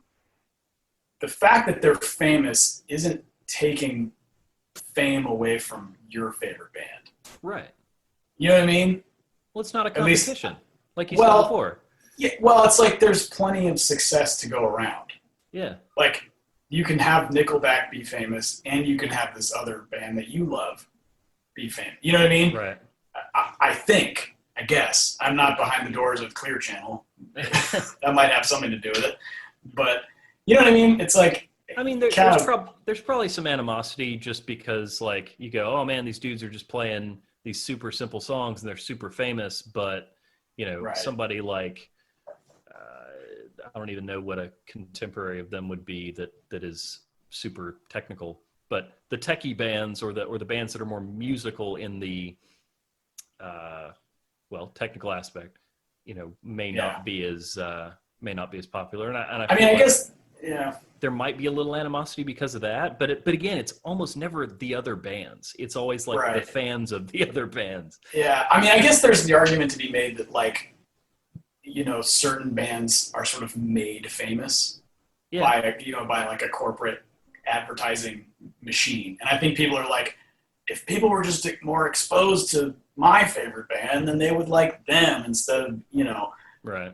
You know what I mean? It's like it's in some cases like people are kind of told what they need to like. Yeah. And I think there are a lot of people that probably like certain bands that maybe we don't like because they just have not been exposed to everything else, So it's a weird situation. But I mean, there's always been famous, huge bands that people hated.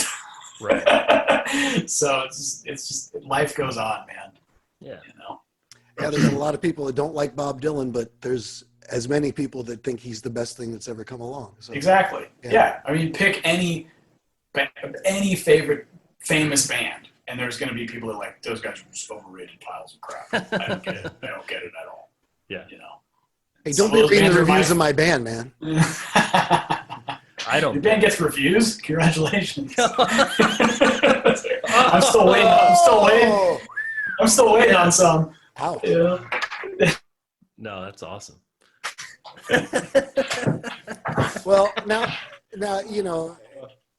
only one of us sitting here has, a Grammy or two to his name. So, whatever. But no, seriously. I mean, they're the band's Grammys. Okay, they're the band's Grammys, but still, you participated in something that got the highest honor in the land, so to speak. What does that feel like? I mean, it's pretty amazing, man. I mean, we're grateful, we're thankful because, talk about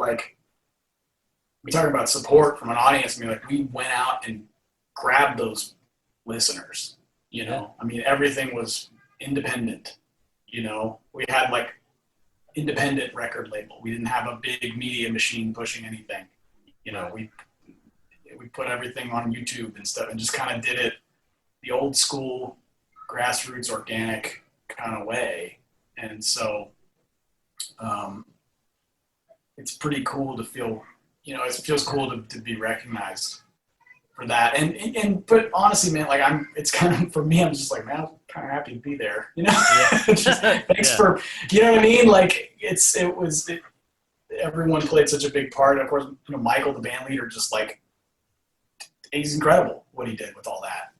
And so, but I get asked a lot, it's like, it didn't change anything in the sense that we don't work as hard anymore, or we feel like we've arrived, or we can rest on our laurel. I mean, if anything, we have to work harder now because there's a standard. Right. If 3 Grammys is the standard for your band, we got to put out some good stuff.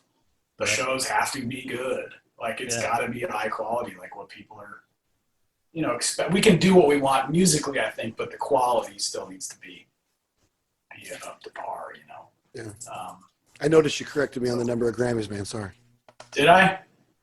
Oh, Sorry. It's okay. Well, 3. I'm sorry. I shortchanged you one. My bad. I don't know what I didn't. Okay. I know it's hard. You lose track. It's just, there's so many scramblers Wow. coming left and right. Wow. Yeah. Yeah. Just Yeah, they're just bookends, It's tough. It's a tough life. How did you get, I should probably, being the guy doing this interview, I should know, but how did you get hooked up with Snarky Puppy to begin with? Let's see. Kind of just friend of a friend, kind of. I mean, really, I was playing in a band with this singer and keyboard player named Philip Lassiter, who's a really wacky, talented dude, great horn arranger, worked with Prince for many years. He had a band here in Dallas, and we played a lot together. And he was the music director at a church where Michael League was the bass player. Oh. And so he was familiar with Snarky Puppy from playing with Mike. And I met Mike because Philip's band ended up doing some gigs in DFW with Snarky Puppy.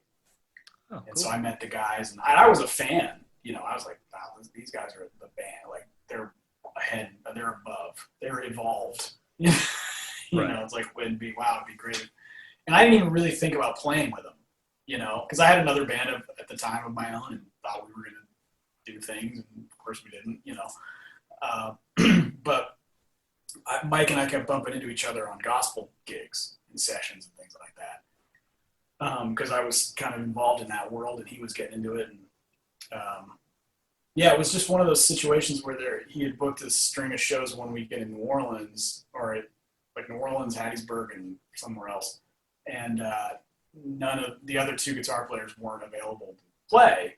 And so he was like, hey, can you, it was kind of pretty last minute, like, hey, can you learn a bunch of tunes and come do these gigs with us? And I was like, yeah, absolutely. Because, like, secretly I was kind of, like, hoping they would call, Yeah. But, like, I still had to put in the work and learn it. I wasn't, like, one of those fans that, like, I already know your catalog, which is actually a better way to be. Because then you don't have to do any work. But I wasn't like that. I was like, these guys are cool. And then I had to go, like, learn all the stuff in, like, 2 days. And then we did the shows, and I think I played okay.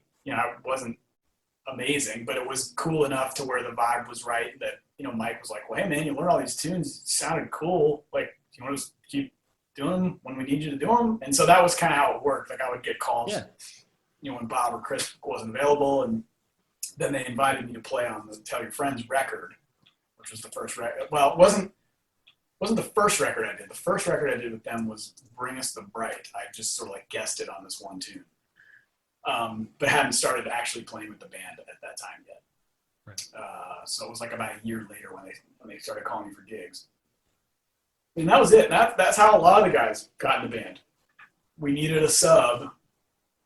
They learned all the songs and sounded really good and offered a unique thing. And, Mike is he's like a general manager of a football team or something.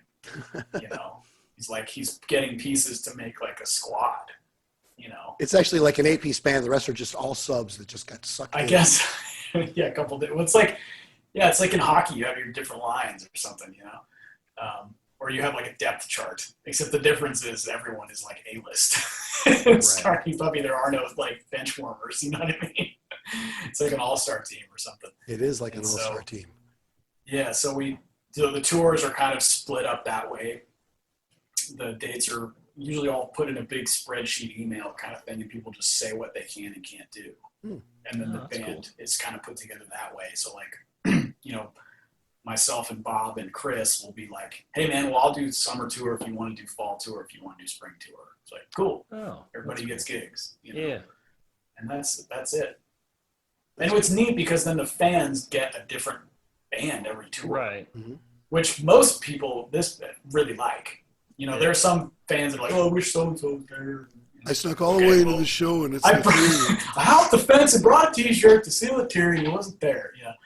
But I think that's cool. It's great for me as a band member to go and listen to recordings of the tunes played different ways with different guys and get puts a different spin on it for me is when I have to go back and kind of polish up the parts and everything.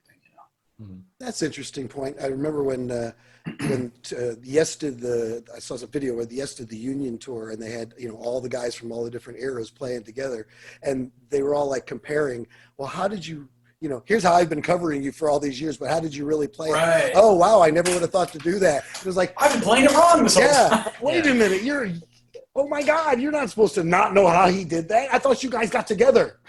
Right. Nope.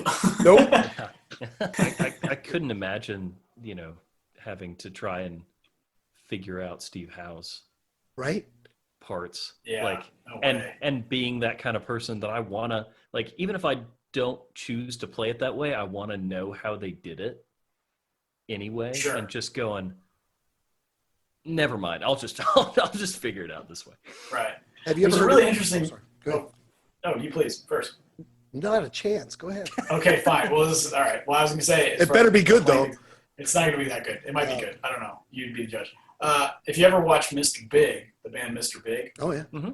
the version of Green Tinted 60s Mind with Paul Gilbert, Paul plays the intro as a two-handed tapping thing. Uh-huh. But when they played it with Richie Kotzen, he did it like a legato. Really? thing. Oh, wow. Yeah, it's pretty cool. There's video of both of them.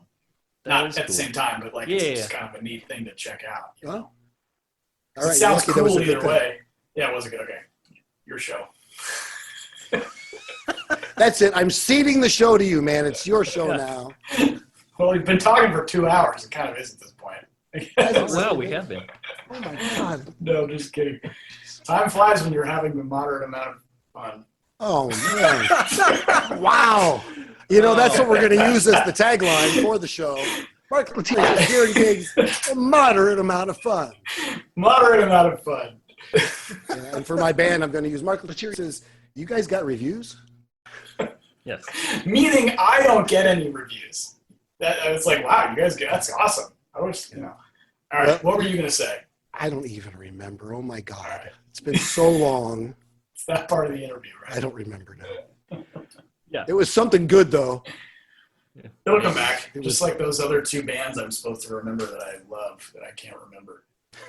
That's right. We still got to come back to I was those. about to say we would have let you off the hook. I don't didn't think we remember. ever will. Yeah. Look, No, he's I'm back on his computer. He's checking again. back on. I don't know. I don't know. I don't like any bands. All these bands suck. Yeah. Especially this one. Yeah, you guys are terrible. We All right. we did a roundtable with a guy named Stacy Venn, and the question was, what are your top 5 bands of all time? And he pulls out his phone and he's Googling bands. We're like, what are you asking Google what your top 5 bands are, dude? I That's think I not like gonna these work. guys. I don't know. Yeah, maybe. Yeah. Yeah. Exactly. Well, the other one was top 5 favorite albums of all time, and all of his were live albums. That's true. He was the live That's guy. kind of cool. It was Yeah, kind of cool. it was. I mean, it kind of broke the spirit of the whole album thing that because we were going into all this detail about the artwork and how the songs all played together. And he's like, yeah, I mean, this live album. We're like, well, yeah, it's technically an album. Well, when he brings up Jeff Beck live at Ronnie's, and you're like, oh, well, I can't even argue with that. That's just Yeah. that is such a Right. great, spectacular awesome. everything. That's pretty awesome. Yeah. That's like guitar religion is what that's like. Sure. That show Yeah, is I mean- just soulful. He's good. that guy, he's pretty good. He's all right. I like him. Yeah. Might have a career one of these days. If he keeps it up, I'll tell you, He you're going to could hear about be, him. He could be big. Yeah. No. Well, you've got some Jeff Beck in you, but I hear more Satriani than Beck, I think. Okay, cool. Thanks. I'll take it. Yeah. Yeah, I mean, it comes in different places. I think Yeah. it's one of those. It really just depends on the kind of tune I'm playing. And Which goes back to you play the right thing for the song. I guess so. I mean, yeah. Hopefully, I guess this kind of just goes back to me kind of figuring out what my sound is, as it relates to all these influences that you kind of have to internalize and then at the same time forget about. Right. You know what I mean? Mm. But yeah, I mean, I think we all have our little idiosyncrasies that remind us of other players very clearly. Sure. And even, yeah, I don't know, man. It's weird. Influences is a weird thing. I might not have been grammatically correct, but whatever. Influence is a funny thing. There we go. I don't need to pluralize it. We're not that highfalutin, So- man. Sorry. I don't know. Maybe my English professor. I mean, I'm sorry. It's your show, but you know. That's right. It is. Don't forget that. Yes. Sorry.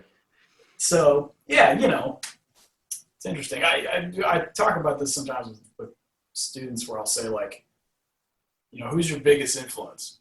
Or okay, if they called you on stage tomorrow to play with them, could you have something unique and different to offer the musical conversation? Or would you sound like another version of them? Interesting. And I have to ask I have to ask myself that question a lot too. Sure. How can this is a person whose music has meant so much to me, I've taken so much from, where am I in all this? Right. If they were wanting to have a jam with me, how do I be me in this conversation? And not a sort of slightly cracked mirror image of them, So if you could get that call from anybody, and it could be a solo artist or a band, let's just get that right out of the way. And it could be a band or a person that's no longer active or existing, or somebody that's current. Who would you like to get that call from to say, yeah, we want you to come up and play either a song or a session or a jam or whatever? Who would it be? I mean, there's all kinds, dude. That's not an there's answer. so many. Man. Yeah, it is. That was the answer. Oh man! Ever since he's taken over the show, it's gotten much more vague.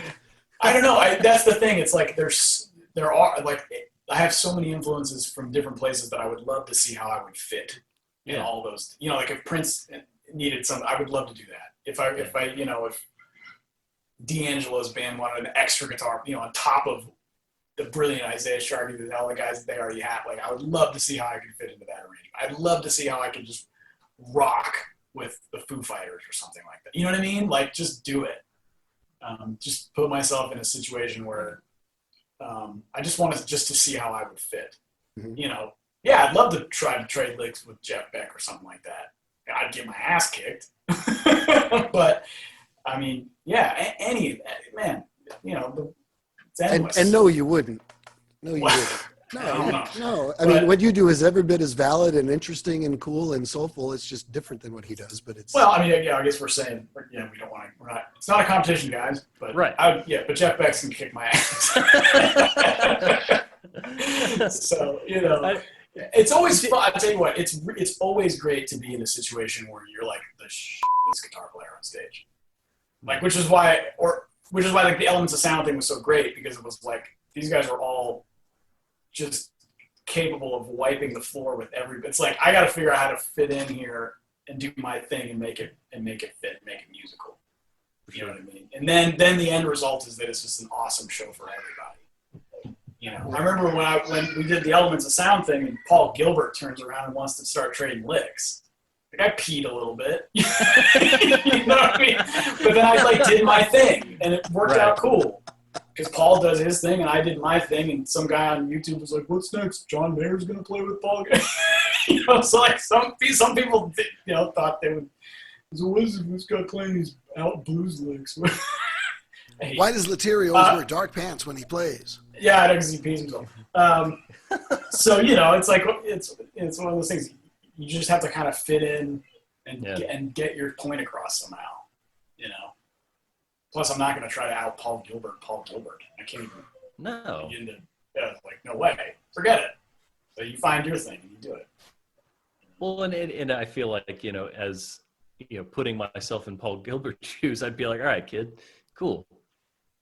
Like, I guess he thought it was cool. We hung out the next time he came to Dallas. there you go. So yeah, you're in the club. We're buddies. Yeah. I don't know. It's fun. But that is cool, though. Well, and of course, like, he's such a music guy. Like, he just loves having a good time playing music. Right. And so if other people on stage are having a good time too, regardless of what their style is or whatever, like, he's going to be jazzed, which is why it was so awesome to have him as part of that. Right. This was last year, not this past year before. Right. So what was your worst show of all time? Not show wise, but experience at a show. Oh man! Besides getting kicked out by the ATV guy. That was a great show, though. That was a great bill. It was Satriani Dream Theater and King's X. It was like, oh wow! Yeah. Wow, I mean, worst show. We hung on to that fence, man. It was awesome. We bought tickets for that one. Oh. There have definitely been many shows where like I just was really upset with the way I played, you know, and just feeling down about not getting it together. You know, there have been those. There was a memorable one. It wasn't necessarily a bad show. It was just a unique show in which I was hit in the face with a chicken. A live chicken? A live chicken. Yeah, this was good. This was years ago, probably 12 years ago. Wow. 2020. And probably longer than that. This is probably 2008, 2007. Yeah, it's 12 years. Okay, yeah. Right. So, playing a fraternity party with a friend of mine that was doing like folk rock, kind of Dave Matthews stuff. And we're doing this fraternity party outside. Some guy brought a chicken to the gig. As they do. I was about to say, as they do. And it got real rowdy. The chicken? And, well, the chicken was just sort of there. I don't know what, I think it was sick or something. It was a weird scene. The party got out of control, and this guy just goes like, and just chucks the chicken. It's like, it's got wings will fly. You know, like, no, man. He chucked the chicken. Just threw the chicken at the stage. Wow. And it hit my microphone. I was like singing crappy harmony vocals, and it hit the microphone, hit me in the face, popped my lip, and then the chicken fell on my pedals and started like flapping off, turning on knobs. And I just remember thinking like, this might be a good time to go use my college degree and think about getting back into marketing and advertising. Mom always said, just get your degree because the music thing might not work out. You need something you can fall back on. And I was like, I might fall back on. Yeah. If this is what this is going to be. So thankfully, since then, I have not had any poultry incidents on stage. Just a mass of feathers and talons. But, just you know. You think the chicken wire they put in front of those bands is for the beer bottles, but no, it's actually chicken wire. For the live animals, yeah. Wow. So that was an interesting gig. That's going to be hard to beat. That is going to be hard to beat. Yeah. The chicken to the face is a rare one. Chicken to the face. Yeah. I mean, you know, Tom Jones gets the women's underwear, but that's right. Different. That's totally different. You're not going to cut your lip on a pair of panties, but a chicken. Oh. Maybe an underwire bra.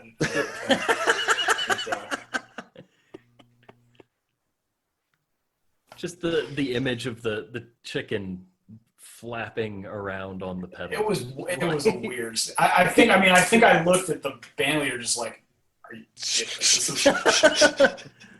Now, just so we get the image right, was it a white chicken or like a red chicken? What are we talking about? I don't remember what. It may have sort of been like the quasi whitish, brownish. All right. Okay. A hen, perhaps. I mean, I didn't look that close. I don't know. Yeah, I was like, what species is this?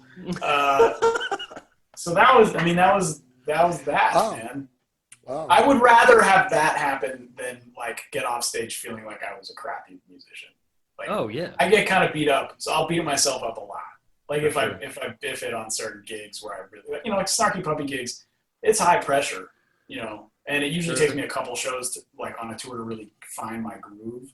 Right. And so, like, the first, you know, with every tour is a little bit different, but sometimes it's like, God, when am I going to get it together? You know, it's like it's like, I always make the sports analogies. It's like if you're a pitcher and you're in a slump or something, you know what I mean? Right. It's like, I got to get out of this. I need that strike, you know, I need those strikes. And then you hit the one show where you're like, yeah.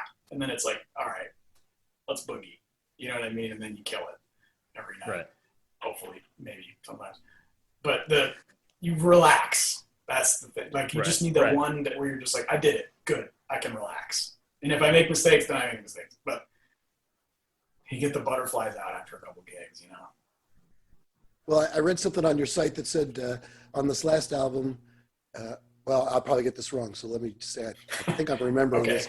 Where you said you were finally comfortable in your own skin. Oh, on like a solo record?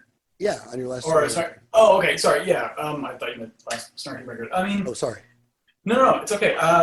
Yeah, I think so. I'm getting there. You know what I mean? Like it's. Well, you seem like you are. I mean, you definitely. Okay. That's one of the things that comes across. It's confidence without ego. You know? Right on. Well, thanks. I'm still very mindful of, because I do have such a wide variety of influences, of not having things go so far in one direction that it feels like I'm reaching, or that there's no materia in it anymore.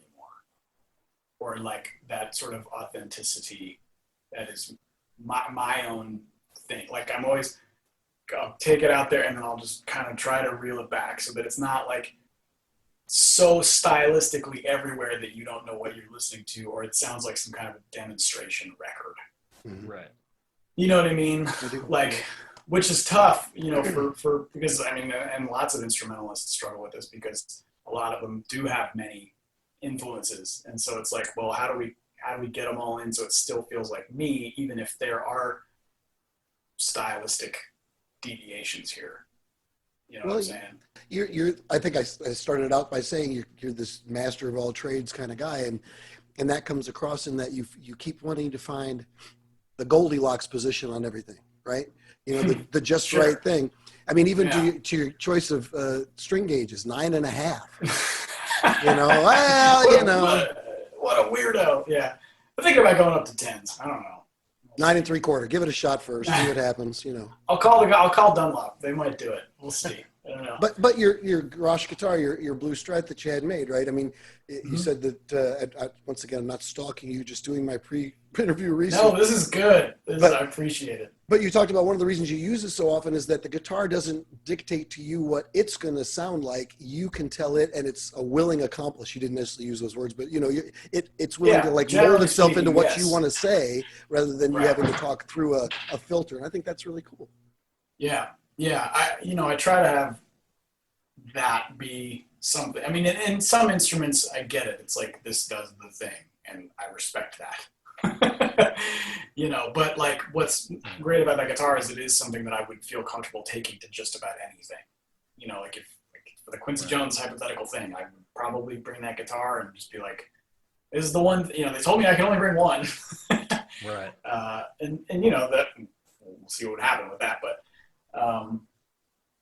So when you switched to, or when you not switched, when you got that guitar, you had said that prior to that you've been playing rosewood necks, and when you ordered that one, you ordered a maple neck. Why? I just wanted something different. I think I just wanted something like so. Well, here we actually haven't shown the guitar. Yeah, let's see the guitar. This was the one. This was like the number. God, this guitar's so heavy. This was like the number one. I still play this guitar a bunch. It's the Fender American Standard body only. It used to be a full Fender American Standard with a single coil, but it's gone through a whole bunch of changes of just customizing and trying things out. I've got the pickup all wired to do things. This is a Grosh humbucker now. This is a totally new. This is a Grosh neck actually, and so when I ordered that blue one. I kind of was like, well, I've customized that one as far as I can. So let's just start anew with everything already custom, like ready to go. And so that was what brought the blue one, but I just wanted to try the maple neck thing because, I don't know. I think part of it was like, well, I don't have this. I think part of it was like, well, if I don't like it, then I'll at least I'll still have my other one. You know what I mean? Well, plus you said you don't like to duplicate tones, so that would have been a way to exactly. at least guarantee it had a different tone. Right. So I was looking at it as kind of a practical thing. I was like, well, I should just at least have something that's different, even if it's doesn't replace anything or what have you. But yeah, the blue one ended up becoming like kind of the main thing. And now I just am sort of like, I don't know, man, maybe maple was my thing all along, and here we are. It's got a slightly thicker neck than a standard Fender, right? It does. Yeah. It has a slightly thicker neck. The heel contour's a little bit shaved. And it's just put together really well. Like the wood is really good. Yeah, the ash is really pretty. You can see the grain through the blue. It's really pretty. Yeah, well, but I mean, like, even it's just a good piece of wood. Yeah. Like Don sits there and goes like, I don't know about that one. Like he knows he really knows what he's doing. And that's what you get when you buy a guitar from him. Like that's it. That's the vibe. And, they do all the pickups there in-house and, Interesting. I hope that guy sells a billion guitars. And we'll put a link up for them.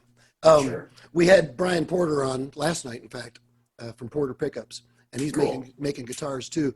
And he said that for him, the way to pick out the best guitar in the room, or to pick out the guitar that he's going to know is going to sound good, is, he says, it's resonance, unplugged in resonance. He says if you can strum it, hold it up to your ear, and you're hearing a lot of resonance, that's the guitar that you can make better with better pickups or whatever, but you're not wasting your time. That guitar's got potential that can be pulled out. Do you find that's true too? That's one of your resonant guitars? I think I tend to agree with that. And I'm not one of those people that can argue the physics about things. Oh, that's next. We're arguing physics right after this. I didn't do well in my class. Slept through most of it. But yeah, I mean, but you know what, man? Guitars are a weird thing. Because then I'm sure there's people that would probably argue that, or maybe not argue, but just like, well, I got this one guitar that like kind of sounds terrible unplugged, but then you plug it in and it's awesome. Yeah. And so it's just this weird mythical Goldilocks kind of thing where you just find the right combination of wood and wire, and, you know, and then you did it. Yeah, we've talked on the show before about because excuse me, because it's you know, about gear so much, about how non-musicians listen to music in a totally different way than musicians do. You know, and they hear guitar and they don't know if it's a Strat or a Les Paul, a single coil, a P90. They don't know anything about that. They don't care. Just like a lot of guitar players can listen to a saxophone solo and not tell you if it's a tenor or an alto or what it's made out of, or, you know, is that clarinet made out of ebony, or is it, you know, we don't know. Sure. We don't care. We hear clarinet, we classify it as clarinet in our brain, and we just move on with listening and enjoying the song. And we don't say that here on this show to make the discernment of gear less important. But what we've kind of determined, I think, is that the fine details we get into as musicians about the gear, about the 9.5 versus a 9 or a 10, a string, all these things, or which delay pedal, because, you know, echo's echo, but it's not to the guitar player. It's all about finding the inspiration to play the way you want to play. And so if it takes 20 hours to find the one pickup that's going to work to make you feel a certain way, it was really the feeling you're chasing and not the gear. So the gear is important, but we got to keep in mind that the end result is the feeling that we get from that magical combination. Yeah. And, you know, I think that's kind of what you're saying too. Like any player, there's a sound that you hear in your head that you can't describe. You just know it when you've got it. And, you know, it changes, and that's natural. You know, that's fine. But you're the only one that can understand how to connect with it because it lives in here. You know, like that's what's so funny is about like people arguing about certain things gear wise, this, that, and the other. Yeah, there are probably certain things that we can all, I don't know, say agree upon, but like different variables that are like, well, yeah, that's not going to work for that. Or like, yeah, that's going to obviously sound like that if you do that. But if that works for that person and that's the sound that they hear, then that's what it is. It's like the speculative nature of tone and everything is weird too. And I mean, I read an article at one point that basically was like, what we, like our preferences from a psychological standpoint and our brain chemistry changes every like 2.5 years. So like what we want to hear, you're never going to find the one thing. Like there's always going to be a next thing, because what you want internally is going to change. And if what you've got is changing every 2.5 years, you know, the guy next to you is probably not on the same 2.5 year cycle. So you're never going to have like this complete like melding of the perfect Dumble sound or the perfect Strat sound, because everybody's got their own, you know, perceptions of it. And I remember reading that and going, like, part of me was relieved because that meant that there wasn't this one thing that was perfect that I had to find. But on the other hand, I was a little stressed because I was like, well, by the time I find it, my brain's going to turn against me. Yeah, right. Well, exactly. I asked Trey one time, I said, is it for you the thing where you want to be your relationship with your guitar, you're looking for the Luke Skywalker, I've got one lightsaber, or the King Arthur, I've got one Excalibur? You know, you wouldn't want to think King Arthur had a closet full of swords. You want to think he's got that one and he's going to go out and do that one thing. And he said, yeah, I definitely think that's the way I want to be. Well, I think I know what you're going to say. It's interesting because we always just like we have our influences, we have our people that we look up to as players, and we always associate them with one thing. Yeah. It's like Angus Young, the Red SG. You know what I mean? Eddie Van Halen, the Frankenstrat. Yeah. Although when you look at somebody like Jeff Beck, who we think of as the Strat guy, well, there's Les Paul Jeff, and Telly Jeff. And Telly Jeff, yeah. Same thing with every Clapton. now and then, right? But I think most people would think of him as Strat Jeff. Yeah. So what if he started playing an SG tomorrow? Would we allow him to do that? Of course, because he can do whatever he wants. Because he's still Strat Jeff. I mean, whatever. I would throw a chicken at that dude so fast. It's like Jimi Hendrix, the white Strat from Woodstock. Like the list goes on. And so I think as players, we're like, I need my Lucille. Right. Okay. You know what I mean? Like we want that. I think it's just ingrained in us as like fans of music. That's like our hero. Satriani, the Chrome Ibanez. Steve Vai, the multicolored with the monkey grip. Of course he has lots, but the monkey grip. Right? It's a thing. It's like he has a thing. I want a thing. Like I don't want many things. I want one thing. These guys have one thing. So I think that's what we're always kind of, and they're probably, they would probably say, well, yeah, I play a billion different guitars, but yeah, this just happens to be the one that I photographed with most or whatever. Right. But I don't know. I think that's like a weird growing up reading guitar magazines or something. It's like, man, I need my one thing. And sometimes you don't get a choice. Sometimes the public assigns it to you. Like Trevor Rabin used to complain about the fact that the owner of a Lonely Hearts solo sound with the harmonizer and everything was what people thought his guitar tone was. And he's like, oh my God, that was all done in post. That's not me. Right. Yeah. Or Rush with the double necks. And they're like, we only play them for one song, man. Why isn't every picture us with the double neck? Well, Jimmy Page, you could say the same thing. True, it's like people, and he played a million Tellys, but people are like, Jimmy Paul, the Les Paul. You know what I mean? It's one of those things. From Song Remains the Same with the Les Paul and the violin bow. It's like, that's what he does. Right. I saw Eric Johnson playing an SG the other day. I'm like, what? The first time I was like, he whoa. Did it on the G3 DVD, and I had always just thought he was a Strat guy. I was like, what's he doing with it? Where's my chicken? Right? Who let him have that? Can't believe this fence was so short that I was able to climb over and sneak in to watch him not play a Strat. So I don't know. I don't know what my thing. Maybe it's the blue. Maybe it's, I don't know. Maybe I'll have periods like Jeff did. But it was a Telly period. Yeah. Well, you seem comfortable on the blue one, and you have a certain passion for it. I do, and I'm comfortable on all these. These are like my children. Your daughter is now really upset out there. She's just she's like, whatever. But yeah, I could do a thing that sounds like me on all these things. Yeah. So, and I might never have the one thing. And if but whatever people want to, if I ever get to the point where I'm associated with, like that sort of thing that we're talking about, the guitar magazine thing, if people want to, whatever. When Quincy Jones calls you up and you get yeah, well, right. Yeah. So what do you associate? Speaking of Quincy Jones, what do you associate Steve Lukather with? The Music Man, the Valley Arts guitar, like, you know what I mean? Like Valley Arts, I think, really, because it's so many things he did with that. Yeah. Sure. Which for me, like I would associate him with the Music Man, just because, like, to me, I think part of it, and I didn't want to get too deep into that, but like I feel like sometimes maybe the marketing team chooses that for the guy, and don't get me wrong, I'm sure that Steve is playing exactly what he wants to be playing.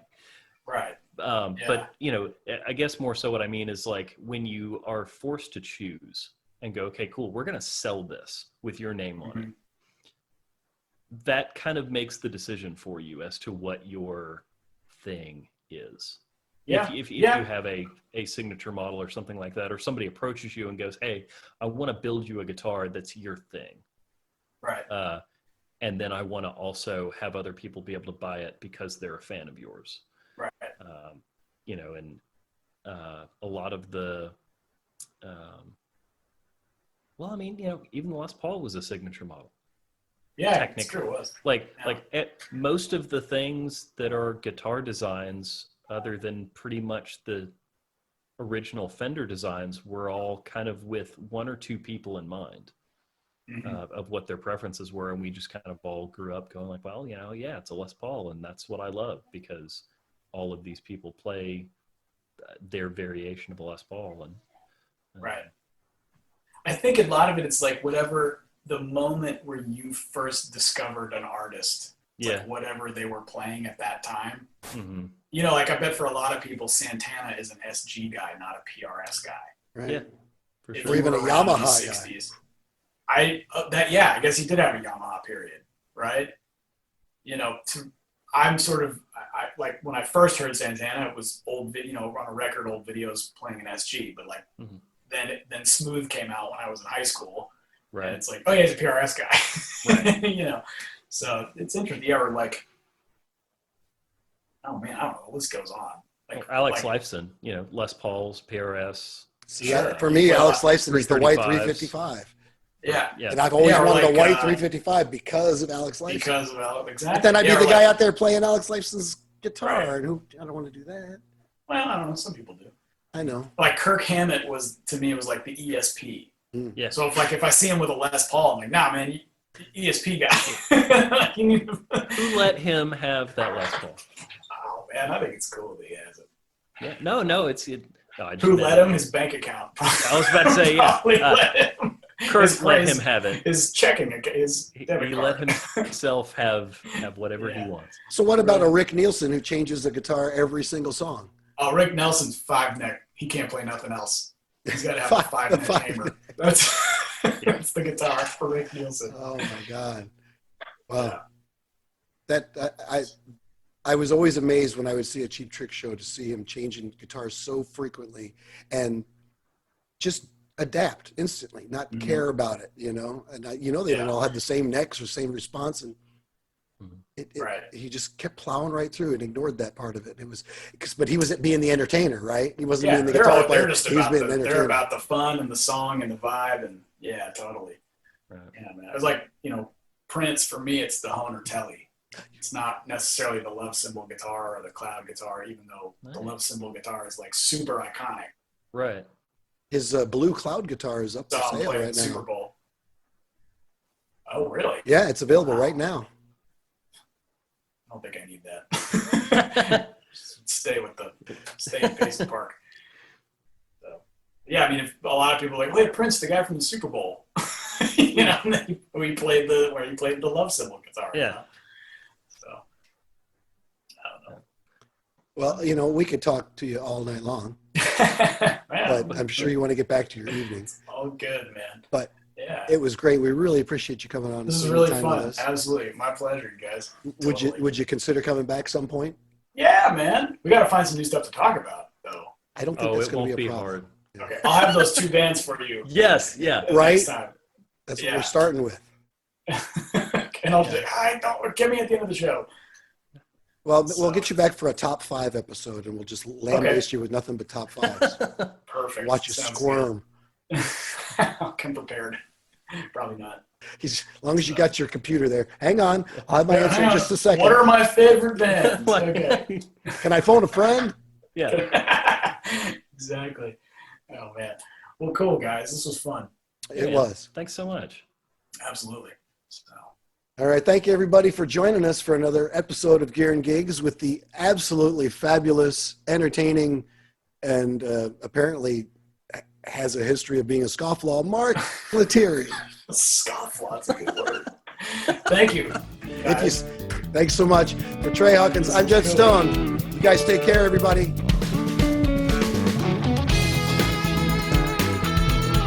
Please take a moment to like and subscribe to the channel.